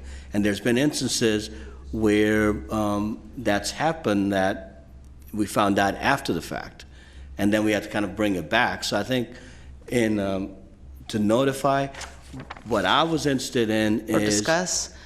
Yeah, I want to have something that if the board's comfortable to actually have a little bit of way and not to diminish their earning power. But if they're going to take on a position that, I'll just use an example, if they want to be an OIG for one of our suburban cities, that's something that we got to have a discussion, and I would want to discuss that with board members before we end up agreeing to that. That's what I was after there. Because both the two contractors we've had, both have had instances that we had to wheel them back from taking. Okay, I won't wordsmith it to death here, but you hear my concerns. I do. Yeah. I hear you. Okay. Mr. Tully, do you have anything additional? Yeah, I just wanted to offer the comment that it seemed to me that rather than have it approved in writing by the county executive in consultation with the sheriff, I think in consultation with the board chair. This is not in the sheriff's budget. The sheriff's not funding this position. This is an independent position that we fund through board action through the county executive's office. And so, if you need to check with the sheriff or the board chair, whoever that is, he needs to have that. Certainly, I respect that because there may be something of a nature that you'd want to do that. But I think you and whoever sits in your seat, and the five to sit in this seat, and who sits in the chair, that's where this contract is held. And, if there's any questions, we have competent counsel we can go to. And, and again, you can certainly, so I feel strongly about that as well. So I think I'm going to put 3 up, but before I put it up, I think with the comment that Supervisor Natoli just made is that the contract renewal is also, I think that if you all are willing, the board chair should be in there. When we were doing this, the contract renewal was more the ease of the administration, not contemplating that we'll have any controversy once to have the county exec. Our practice is that whenever we get up to renewal of a contract, before we approach the board chair, is that it is a discussion with the sheriff that we're getting ready to renew the contract to any issues. So this is just memorializing we already do, but was no slight intended not to have the board chair in there. Was more to get the administration in it. If we need to put the board chair, this is where we can say that the county exec with the board chair, with the sheriff to do it. Okay. All Ms. three? Frost? All 3? Is that what we're talking about? That's what I'm offering up, all 3. Okay, that's all right. Good. Was that your only comment? Okay. That brings me to the end. I think I got the comments. I understand the direction. I will sit down with the sheriff, go over it one more time, and get another proposal in front of you so that you have an idea what this looks like. So. Okay. Don, did you have another comment, or did I not take Yeah, that no, off the I board? did one other comment, Madam Chair, before we get to public testimony. I just wanted to reiterate a thought I touched on when I made some opening comments on this. And, I know I stressed back when we had this discussion in September about what, some sense of urgency in light of where we were. But certainly as I've reflected on that, I think we are where we are today. But I'm going to offer a suggestion that and we can certainly take this up on the 30th, I guess, as well, that we retain Rick Brazil in the OIG position for a period of time while if we choose to go forward, you're going to come back with some more information. And I think there's value with Rick Brazil as it relates to the job that he's performed for this county for the past 3 years under contract. And, irrespective of what the sheriff's views may be, and certainly we have individual board members' views and community members' views, I think that's important information, NAB. And again, certainly as one member of this board, I would suggest that spending some time with him about ideas he might have, again, certainly having been in the midst of this firestorm of activity. And I think I put the backdrop to that because this last discussion about access facilities really concerns me. And, because what I don't see here is that, and going to Supervisor Cerna's comments just a little while ago, and he said them before, is that, even with the best crafted contract and a party that all parties agree to, in this negotiated agreement, that it certainly vests, because of constitutional authority, as I understand it, a whole lot of power with the person who occupies the sheriff's department to say, no, all bets are off. And that, again, we're not going to be able to solve that here today, but I do think that, where we are, it certainly warrants us at least having somebody in place in that position, recognizing the stalemate that we're on regarding access to facilities and lockout. But I would like to, have the value in any information that he might share with you, and inform. Obviously, if he wants to sit with you and the sheriff, if the sheriff was, would consent to that. But if not, I think certainly you could do that. And secondly, I think that whatever we settle on, we got to take a little time. And I don't know how often SOCAB meets, but my understanding was they haven't met too frequently this year, and that that may not be the sheriff's call, but convening some community members, because that's what we did when we did this back in 2007, and some of these changes are some shifts in what it is, but I think the expectation by the community is that we'll be thorough and be as much to the point as we can be, recognizing kind of what brings us here today. So that's what I offer some comments. I think as we bring this item back, the contract is expiring. We can renew it, but the contract is expiring. Yeah. And if it's the will of the board, and the sheriff has a say-so in this, is that we do need to get an RFP out if that's where we are. And doesn't preclude the comment you made that you want to extend him, but we need to have a permanent solution in place sooner than later. So with us coming back on the 30th with the language changes, my ask will be that if the board desires at that point is to get the green light to work with the chair and with the sheriff to get the process going, if that's what the board wants to do. Because you're right, we have a stalemate. I will sit down with the incumbent. In my conversations, I don't think it's a secret. When I did discuss this with him, when this thing started, I don't think there's a desire by the sheriff to sit down and have a conversation. I think he stated what he did. He does want to have a different OIG. And I, at one point, had thought that there was some reconciliation that could be done. I don't believe we're there, but I can solicit his input on what he sees has worked, has not worked. And when I come back, I can report that. But on the 30th, I would like to get some direction from the board, is that where's the body set on going forward with the OIG contract? Okay, Ms. Frost. So my understanding from county council is that the sheriff can refuse to work with this inspector general, and so if or any other, and so if he's not able to access information, how can he perform the functions of his work? So they would have to reconcile in order for us to be able to extend the contract, or we're paying him to do nothing. Is that correct? He can't, I guess he does a few things. He does some functions, but he wouldn't be available for some investigations. Absent that access, it wouldn't have a lot of utility. it wouldn't be very practical. Any other comments before we go to speakers? Just a side note, Mr. Gill, can you estimate when you think 5 o'clock? We're going to be closer to 5 o'clock for those guests that are here waiting. The two planning items are fairly quick. Yeah, I have about, I don't know. I don't know if everybody's still here, but I have probably 20 speakers. So by 5 o'clock. Okay. All right. So I think the speaker should keep in mind this really is about us refining the words in the contract, refining the duties in the contract as opposed to keeping the current IG or something else. So just so to keep you on topic. The first speaker is Elaine Murphy Hassan. Are you still here? And thank you for sticking with us through a break. Breakfast, lunch, and dinner. It's been a long day, yeah. Yeah. To correct my name, it's Allie-Ann Murphy Hassan, and I am the first VP for the Greater Sacramento NACP. Initially, our president, Betty Williams, who has shown up today, was not here this morning, so my comments are going to be modified to allow her to be a part of the presentation as we go forward here.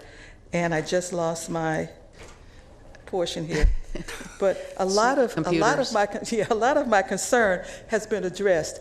I was glad to hear the comments made by Mr. Kennedy and Mr. Natoli in terms of the contract. I have a lot of concerns in terms of if this is the IG's, if this is the Inspector General's contract, why is the sheriff so involved in that in terms of approving and monitoring the IG's contract? It should be, as many of you pointed out, with the county and the county exec, with the board and the county exec. You use words like input. What does that mean, the sheriff's input? What does that mean? Does he have refusal? Does he have a yay or nay? I mean, what does the input word mean? And I'm with you, Mr. Kennedy. It's just like having the fox guard the hen house in terms of how much you have the sheriff involved in this process of writing up the IG's contract. I think, and the recommendation from Natoli to have Brazil's input is also warranted and should be sought after. The community was very comfortable with your decision to hire Brazil because we knew his track record and that he would be a great representative for the community, for those of us who are not police officers, for those of us who are experience the harassment and that comes about when there's no oversight, there's no transparency, there's no report out to the community of what's happening. 17 months, we have not gotten a decision made on the last shooting. 17 months. Here's a man that's been shot 28 times, and they're still in the process of reviewing. Why is it taking so long? You know, we need to have some of those. I still got some time. Okay. We need to have some of those questions answered. Again, as I mentioned, President Williams will be bringing forth to you our recommendations, NACP recommendations, on what we feel should happen to make sure that the community stays calm. The reason why you haven't been picketed because we knew Brazil was in the building, and now you're telling me he's not. So we need to understand that the community was comfortable with your decision. You hired him because of his background, his experience with the police department. He is recognized. Could you wind up your comments, please? I will. I still got 58 seconds, all right? Oh, you're over 58 seconds. I'm over. I'm sorry. It's red. I wasn't watching the red. Okay. I thank you for this opportunity to bring to you our concerns. Thank you for your patience. Elizabeth McClure, then Suzanne Adices, I'm not sure I'm on La Sierra, and Susan Saragusa. Is Elizabeth McClure here? Okay. Suzanne Adices, I think. I'm not pronouncing it correctly. Not here. Susan Saragusa.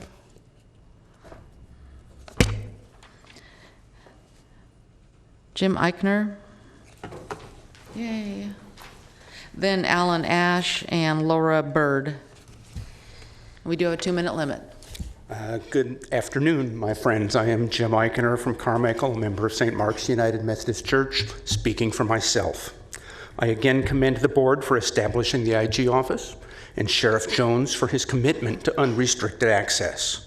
Yet the first time independent oversight began to pinch, he refused to honor his commitment. I know he's a better man than that. We waste taxpayer money by paying damages to families harmed by deputies' poor judgment. That's a small fraction of all deputies and their actions, yet it's still too many. I am stunned with Supervisor Kennedy that the proposed scope would forbid the IG from seeking any county elective office for 5 years. Is the sheriff terrified of facing a competent and well-informed opponent? That language is void under state law, as this item shows, but it colors my reading of all the other changes.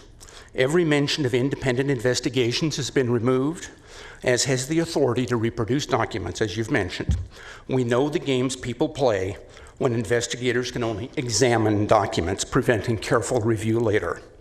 The proposed scope would not hire an inspector general, just a public relations mouthpiece for the sheriff. You would do better to be honest that you do not intend to oversee the sheriff. Don't even advertise this. An effective and independent inspector general makes Sacramento County safer and truly supports the statutory duty of the sheriff to preserve peace. County Council noted that with information from the IG, this board could publicly comment on the sheriff's performance of his duties and suggest modifications. You could participate in public conversation. That's transparency and peacemaking and wise use of public funds. So I ask again that you maintain and renew the existing IG contract and that you convince the sheriff to honor his commitments. Thank you. Thank you, Mr. Eichner. Alan Ash, then Laura Bird, and Janelle Snyder. Hello, I'm Alan Ash, co-chair of the Sacramento area chapter of the ACLU. Last November, I joined a group of community activists who came to this board asking you to put police accountability on the agenda, so thanks for putting it on the agenda, at least in this limited form today. The way proposed today to achieve police accountability, however, is incredibly ineffective as revealed in yesterday's County Council analysis. There's a huge problem that cannot be fixed by just revising the contract for the OIG. The County Council's memo downplays that huge problem using the passive voice, saying of the current contract, quote, "Here a commitment to independent oversight has been made, yet permission to access facilities in order to perform those duties is threatened or denied," unquote. Well, who made that commitment? The County Council's memo tells you the current contract included, quote, "mutual promises of performance made by the board, sheriff, and the OIG." So one of the people who made the commitment to oversight and the person who then broke that promise in the last contract was the sheriff. Changing the terms of the contract does absolutely nothing to protect the people of Sacramento County from a sheriff who cannot be trusted to keep his commitments. So what does real police accountability look like? The County Council's memo makes clear the only real solution is changing the county charter to clarify who keeps the sheriff accountable. And these changes must be made. The County Council has told you the sheriff's lack of cooperation is actually defined in the current county charter as willful misconduct, but there's no remedy for that misconduct as the charter is currently written. That's why I'm imploring you today to really put police accountability on your agenda in the future in a serious way and explore both the depth of the problem and the range of solutions. Have your meeting at a time when most working people can attend. Let members of the public tell you about their frustrations getting any answers from the sheriff when deputies use force on them or their loved ones. It's not just the case of Michael McIntyre. It's Adrian Ludd, Ryan Ellis, and so many others. Do some investigation into how oversight can work. Look at how LA County and San Diego County created citizen review boards for their sheriffs. Finally, what's most important to remember is that police accountability and transparency are really about public safety. When policing takes place in the sunlight under community control, the quality of policing increases. When everyone can trust and cooperate with law enforcement, we're all safer.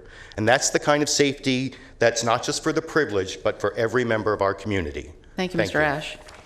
Laura Bird, Janelle Snyder, Ryan McClinton. So Laura Bird is not here? Janelle Snyder? Ryan McClinton?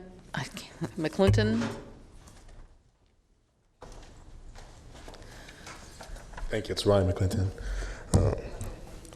Appreciate the, first I'd like to give thanks to the board for lifting up the concerns that have been echoed by the community. Ryan McClinton, I'm a community organizer with Sacramento ACT, Area Congregations Together.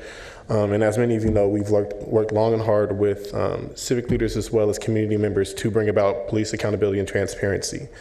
I'm here today to echo the voice of many of our faith leaders who most recently took part in a public demonstration that happened right down the street on J Street, where the sheriff directly called for a counter-protest to occur, putting hundreds of lives at risk.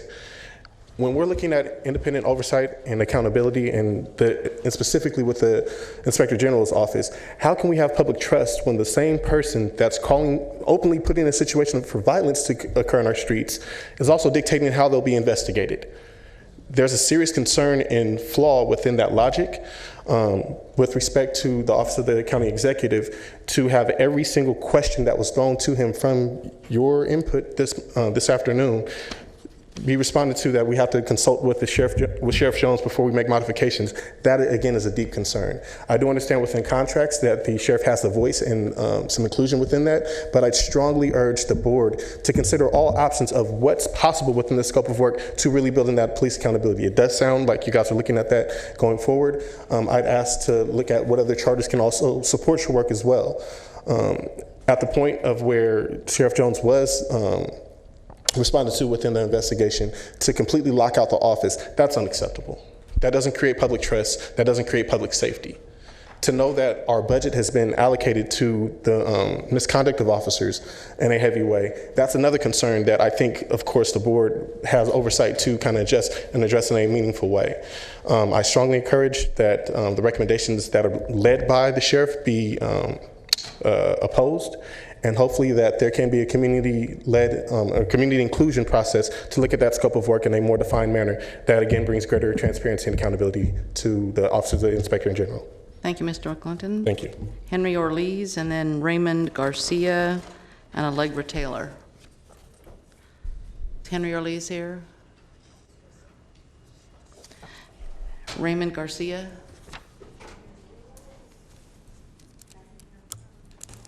Allegra Taylor? Mario Galvan?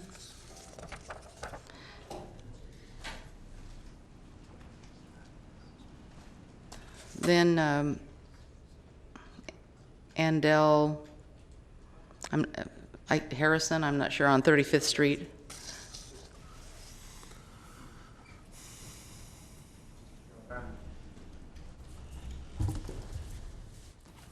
You, Mr. Galvan? Yes. Okay, thank you. My name is Mario Galvan, actually. I'm here on behalf of Step Up and the other members that comprise the Sacramento Immigration Coalition. It's a sad truth that today many people feel that police are above the law, or maybe a law to themselves. People often speak of a blue wall of silence that shields police misconduct, and even the laws of this state are among the strongest in the country in terms of shielding police from public scrutiny. Briefly, I'd like to just remind you of a letter that we sent to you guys. We received it. Yes, thank you. In which we share our concerns about the inadequacy of the Office of Inspector General, which lacks the authority and power to have a meaningful effect on police misconduct. In the contrast, in the contract you're presenting today and discussing, we see a lot of words like review, report, recommend, monitor, advise, et cetera, follow up on, et cetera. But we don't see anything about independent investigation, filing charges, or having the power to issue subpoenas to witnesses. We therefore urge the board, we urge the board to go beyond the scope of Inspector General and instead institute a civilian review board independent of the Sheriff's Office with the real power to enable, supported by the budget and other support necessary to have a real impact. It occurred to me as I was driving down today that the OIG, as defined in this contract, has less power than a referee at a sporting event. The referees know the rules, apply them equally to everyone. They can penalize, criticize, they can fine a player, or they can even kick someone out of the game. So if we really believe in justice and equality, the law needs to apply to all of us. No one, even the police, or maybe especially even the police, should have their own rules. Thank you very much. Thank you. And I'm sorry, Andell, and I really can't read the last name. Ardell Harris. Ardell, okay. You'll have to tell me what your last name is. I do tell you my last name? Yeah, I'm sorry, I can't read it. Oh. Ardell Harrison, H-A-R-R-I-S-O-N. Oh, great, okay, I guessed it correctly then. Thank you. Thank you for taking out the time to speak with us. I had the opportunity, I thank Supervisor Natoli for meeting with myself and the president. My script has changed because the heavy hitter is here now, Betty, the president, and she'll pick up where we left off. You know, I was surprised that there was no check and balance system. This country is founded on checks and balances. And when I found out that the sheriff had as much power as he had to do what he did, I couldn't believe it, you know? So what I did, I just did a little bit more research and just trying to find out things. And, you know, I'm really impressed with Rick Brazil because he is not afraid of the sheriff. He came out with a report that was totally against what the sheriff was expecting to hear and to see, you know, and I'm proud of that. The other thing is that, you know, we're the NAACP, which I am part of the NAACP, I'm one of the executive members, is that we are taking more of an active role of monitoring what's going on. We got 105 years deep here, and we are watching, and we're gonna let everybody know that we are really concerned about what's going on.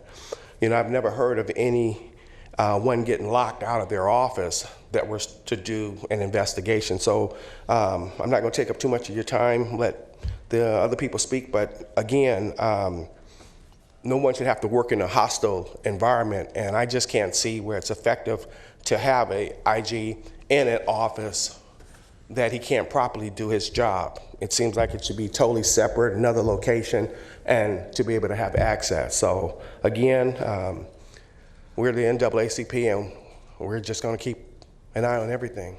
Thank you, Mr. Harrison. Betty Williams, then Hazel Watson, maybe? On 15th Street.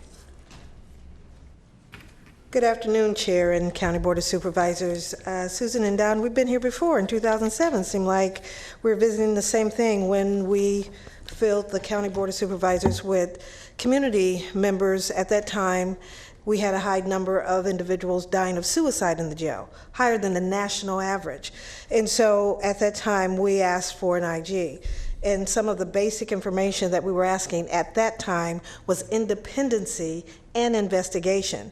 And so I'm come here before you with recommendations of about 5, but I want to actually go 6, because the recommendations that I heard, in my humble opinion, was the most asinine recommendations I've ever heard in my life. With that being said, and I understand that you keep saying you don't want to include Rick Brazil in the piece, but that's who you're referring to. So we would like to keep the existing Inspector General. We would like you to place an office of the Inspector General inside the county office building and utilize the budgetary powers and litigation to protect the IG's access to records and information. Place the Sheriff's Outreach Community Advisory Board, the SOCAB, under review and determine why nearly every meeting had been canceled this year, except the one in November when the contract cancels. Review the existing positions of the SOCAB committee and why the meetings were canceled throughout the year, with only one meeting held on January 20th. And to this issue not being brought to the forefront. Provide funding to the issue of body-worn cameras that we brought to your attention in 2008 to all deputies, and mandate the use of those body cameras, and to work with and to work and create policy surrounding the release of the footage. At this time, I would like for you, hopefully not to vote to support this, but I also would ask the request, once you change the recommendations of or what has been provided, we would like the copy of those recommendations to review, and we would like the community to have input like it used to. And the fact that these recommendations was without the community or the existing IG, I'm disappointed that we would be at this point again 10 years later. Thank you. Thank you. Hazel Watson and Kevin Mickelson. Kevin's my last speaker that I have a request from. Thank you. I'm going to read this statement. It was left by Allegra Taylor, and I will not do it the justice which in the way she would have delivered it, but I'm going to deliver it for her. No one elected official should have the authority to choose who will investigate him or his department. The sheriff makes it real clear that he does not want his department to be held accountable. We are depending on you to hold him accountable, unless that you feel it's okay for an elected official to have that much power. And just to add to that, my concern in listening today was that it seemed like every single step that this IG, from hiring to how this person's going to work to whether this person's going to seek outside work, is in consultation with the sheriff. And the sheriff should not have that kind of input and or control over the person who is investigating them. This sheriff got only half of the vote. He did win the election, but he does not have the community's trust, the community's support. And in speaking for those folks who did not vote for him, we need independent oversight, meaning he is not involved. The fact that he was consulted on every aspect of this document that was presented today is of deep concern. He should not have been consulted on any of it. This is what independent oversight means. Thank you. Thanks. Kevin Mickelson. Thank you, Madam Chair, members of the board. I'm Kevin Mickelson. I'm president of the Sacramento County Deputy Sheriff's Association, for those in the audience who do not know who I am. I've been the president for 11 years. I was part of the initial process for having the OIG 11 years ago. So there's no ambiguity in where the DSA stands on this issue. We support having an inspector general. Let there be no doubt. While Rick Brazil was not our first pick 3 or 4 years ago, there was actually 2 candidates, and our first pick dropped out of the race and took a hefty raise where they were working in the city of Sacramento. Rick Brazil was the only person left standing, but was a close second. We supported that choice. I can probably answer a few of the questions that came up today. I'm not going to get into the weeds on the contract. I'm going to let the 5 of you and NAV and County Council work it out with the sheriff. I'm not going to get into that. I'll have a couple of suggestions on what the DSA would like to see in the new contract going forward. But for Supervisor Kennedy, while in fact there is no written document, an MOU or an LOU regarding access for the Inspector General, he has been allowed, both Lee Dean and Rick Brazil have been allowed at every officer-involved shooting site that they've attended, that they've chosen to come to. They've had access to listen to the witness statements, to hear what the officers on scene, what the witnesses had said had occurred. And they've been allowed to go through what we call a second walkthrough of the scene to listen to the homicide investigators' recount of what happened at an officer-involved shooting. So he's had access to those all along, just to make sure that's clear. Even though it's not in writing, it was occurring. For Supervisor Natoli, you brought up bringing in a use of force expert. The problem that we would have with that is in any and every instance that I can think of where a use of force expert would be employed, that issue has probably been referred to the district attorney for review, meaning that they are deciding whether or not to file charges on that officer. The reason why, and I'm in agreement. We don't like how long it takes sometimes. These members are left in limbo for a year or more on whether or not they are going to be cleared. And let's be clear, on an officer-involved shooting, that is a homicide investigation. Only the district attorney can render an opinion whether or not it was a justifiable homicide by officer. Okay, not the Inspector General. The Inspector General should not be drawing any legal conclusions on a matter that has been sent to the district attorney for review. And that's where he got himself into hot water on this last case. And that is our biggest issue with him on this last case. So on use of force experts, I think if you were to talk to the district attorney, she will tell you that she employs use of force experts when they feel they need to. And I'm relatively certain that in this last case, that's what they're waiting for, is the decision from the use of force expert. And then with regard to Supervisor Cerna, we will not, unless you guys can convince the sheriff to retain the services of Rick Brazil, we are going to support his decision to not use him. He came to a legal conclusion which we feel he was in error of, and he was not drawing from the current Supreme Court decisions, nor was he drawing from the current state law. He was not. He made mention in his report of Assembly Bill 931 of what the assembly members in the state capitol want to change the standard to, not what it is. And that is very, very problematic for us. So until the law is changed, the Inspector General should not be making any reference to a current proposal to change law. So two things that we would like to see in the contract for NAV is, we want to enforce and really state that this is an independent office. You guys are slinging a lot of mud at the sheriff, but in my conversation with Rick Brazil the Thursday before this report was released, he told me that one of the 5 Board of Supervisors was badgering him to release this report. They were calling him after hours and on the weekends. That should not be occurring. Okay, if it's independent, it's got to be independent both ways, right? Secondly, the Office of Inspector General should not be rendering a legal opinion in any matter that's been sent to the district attorney to review. Only the district attorney can do that. And that's all I have. Thank you very much. Thank you. Well, go back to the letter here. We've heard all the comments on the scope of services. You've heard our comments, Mr. Gill.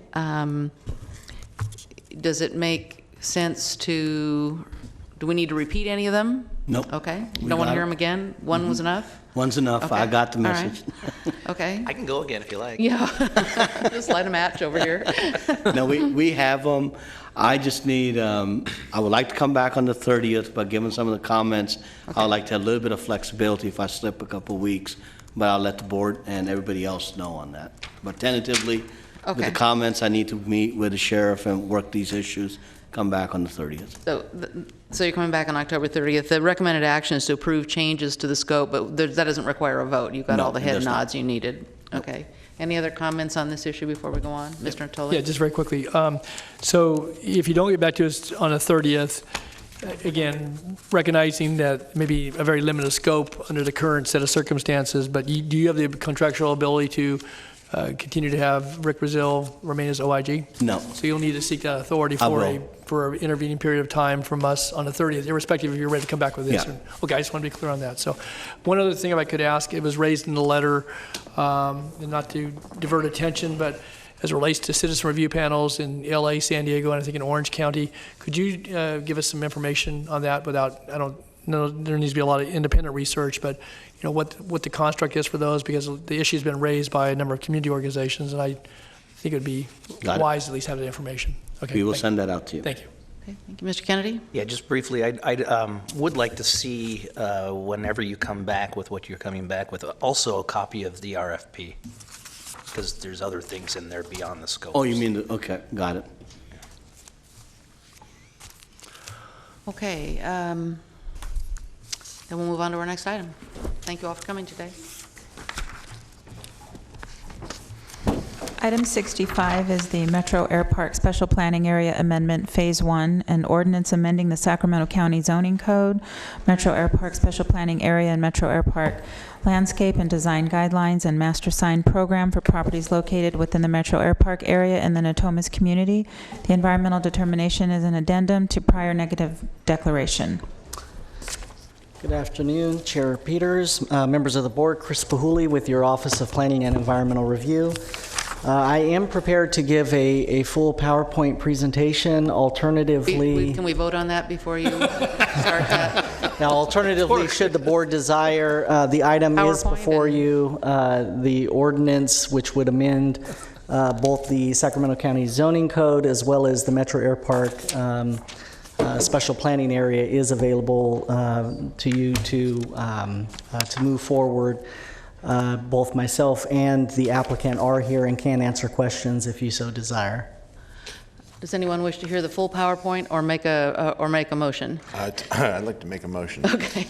Having certainly read the staff report and the associated materials, and certainly been very close to this action we're about to take, leading up today, and working with staff on this and the applicants. It's my pleasure to make the motion to accept staff's recommendation. Motion and a second, please vote.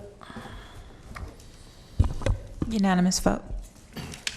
That long wait paid off. We just broke a record, I think. You had to suffer a little bit for it.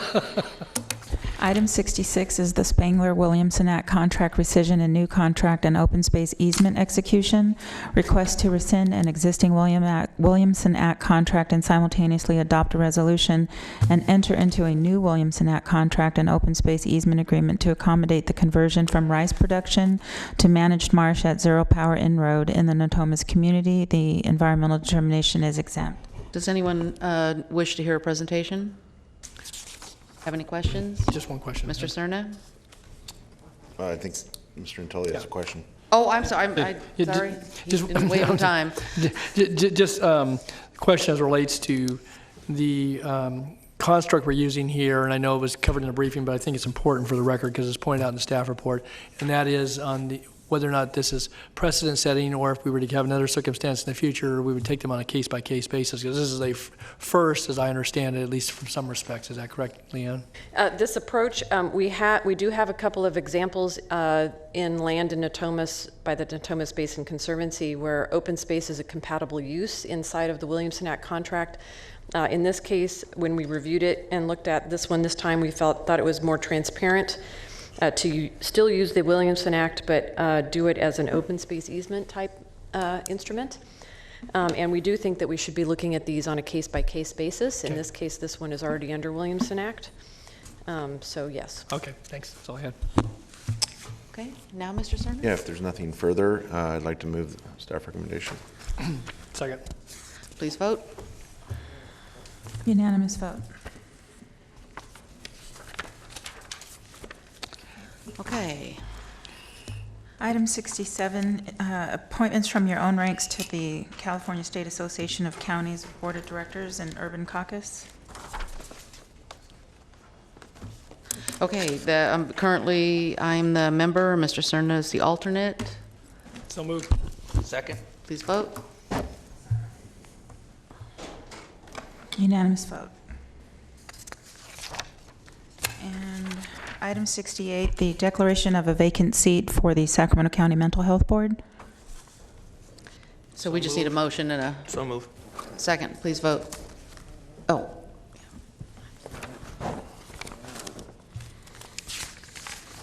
Unanimous vote. And then we have our nominations. You are continuing to November 6th, the Developmental Disabilities Planning and Advisory Council and the Sacramento County Mental Health Board. And for your matters today, Adult and Aging Commission.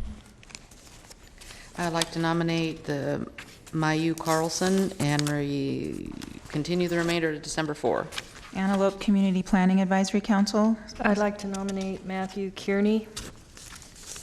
Disability Advisory Commission. Continue to November 6th. Full Employment Opportunity Advisory Committee. November 6th.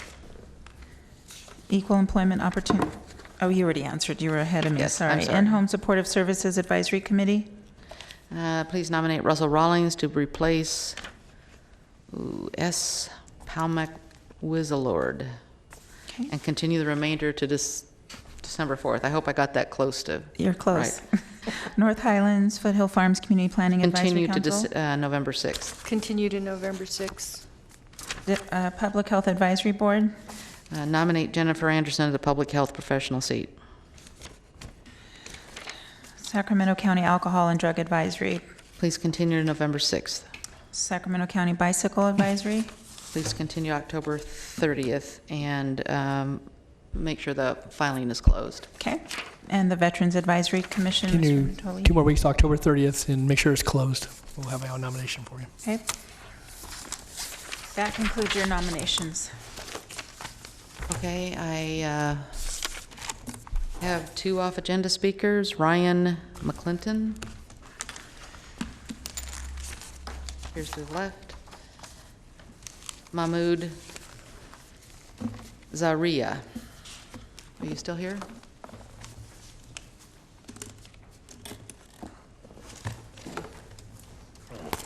Thank you for allowing me to speak. I just wanted to mention... We do have a 2-minute limit, so just so you know. I only need 30 seconds.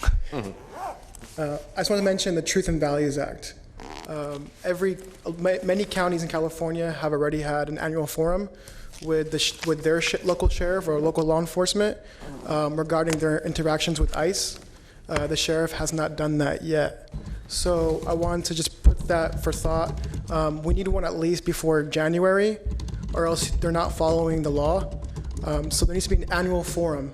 So it's called the Truth Act and Values Act. Well, the sheriff no longer has interaction with ICE, so I'm not. Yeah, so, sorry, after SB 54, they're not allowed to have any interaction. So with the Truth Act and Values Act, there needs to be an annual forum with local law enforcement to discuss any altercations they've had with ICE or detainees. You understand we no longer have a contract, though, with them, right? Okay. Yeah. Okay, well, maybe we could ask the county executive to look into that and let the sheriff know. Yeah, they're still required to have an annual forum. Okay. That was after SB 54. All right. To suppress that. Thank you very much. Thank you. Thanks. County executive comments? No comments. Okay. Members of the board? Quick one. Mr. Antoli? Yeah, just on an item that's on our information agenda, item 85. I commented on this. It was communication to be read regarding the Inmate Welfare Fund annual report.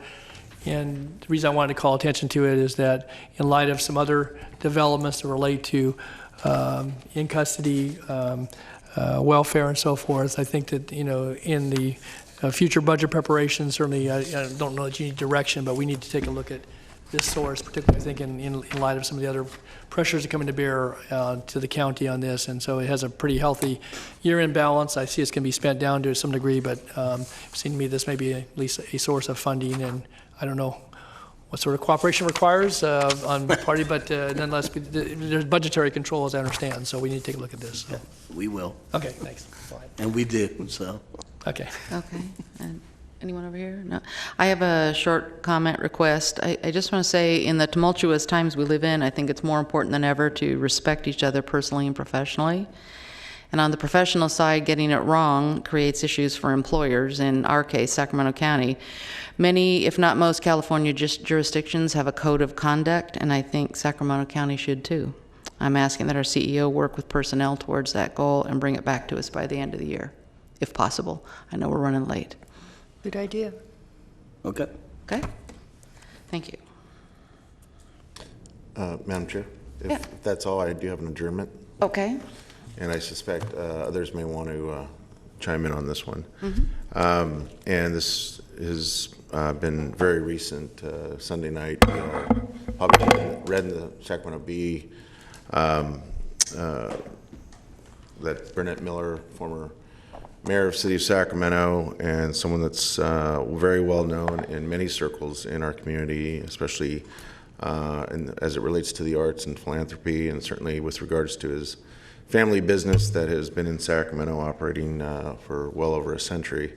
Passed away, I believe, at the age of 95. Mm-hmm. Mm-hmm. And as someone who grew up with a father who served at City Hall during the early 80s, in fact, I believe my father was seated after a special election in '82, and Burnett had just been appointed mayor. At that point, I just wanted to not wait until the next meeting to make mention of the passing of someone that's had a tremendous influence on not just the city of Sacramento, but certainly our entire region. I know he's going to be sorely missed by all of us, and I would certainly invite others on this board that I know had relationships and histories with Burnett to maybe say a few words. Okay, thank you. I know I knew him relatively well from being in the construction industry, but also he was on the Stanford Mansion board with me. And when we were renovating the Stanford Mansion, his company actually did some work on it, and he always regaled the board meetings with his latest exploits. I remember the first time I met him was somewhere, and he was just getting over malaria from a trip through Zanzibar. I mean, that's a guy you go, I want to pay attention to this man. And of course, I remember his times as mayor, and he will be missed. He lived a wonderful life. Well, I probably didn't know him as well as Supervisor Peters or maybe Supervisor Cerna, but over the years, certainly here with the county and out in public, would you have a chance to talk with him? He had that kind of effervescence about him that, he was full of ideas and wanted to share not only, maybe his most recent expeditions, but certainly ideas about how to improve the city, and I think it carried forward. I know that, some of the folks that are here for our next piece of this afternoon's ceremonies, I know Sandy Smoley and others worked, closely with Burnett on a whole lot of activities, but just a real gentleman. Certainly his heart was here in Sacramento, and we mourn his loss, but appreciate his long tenure of service in this community.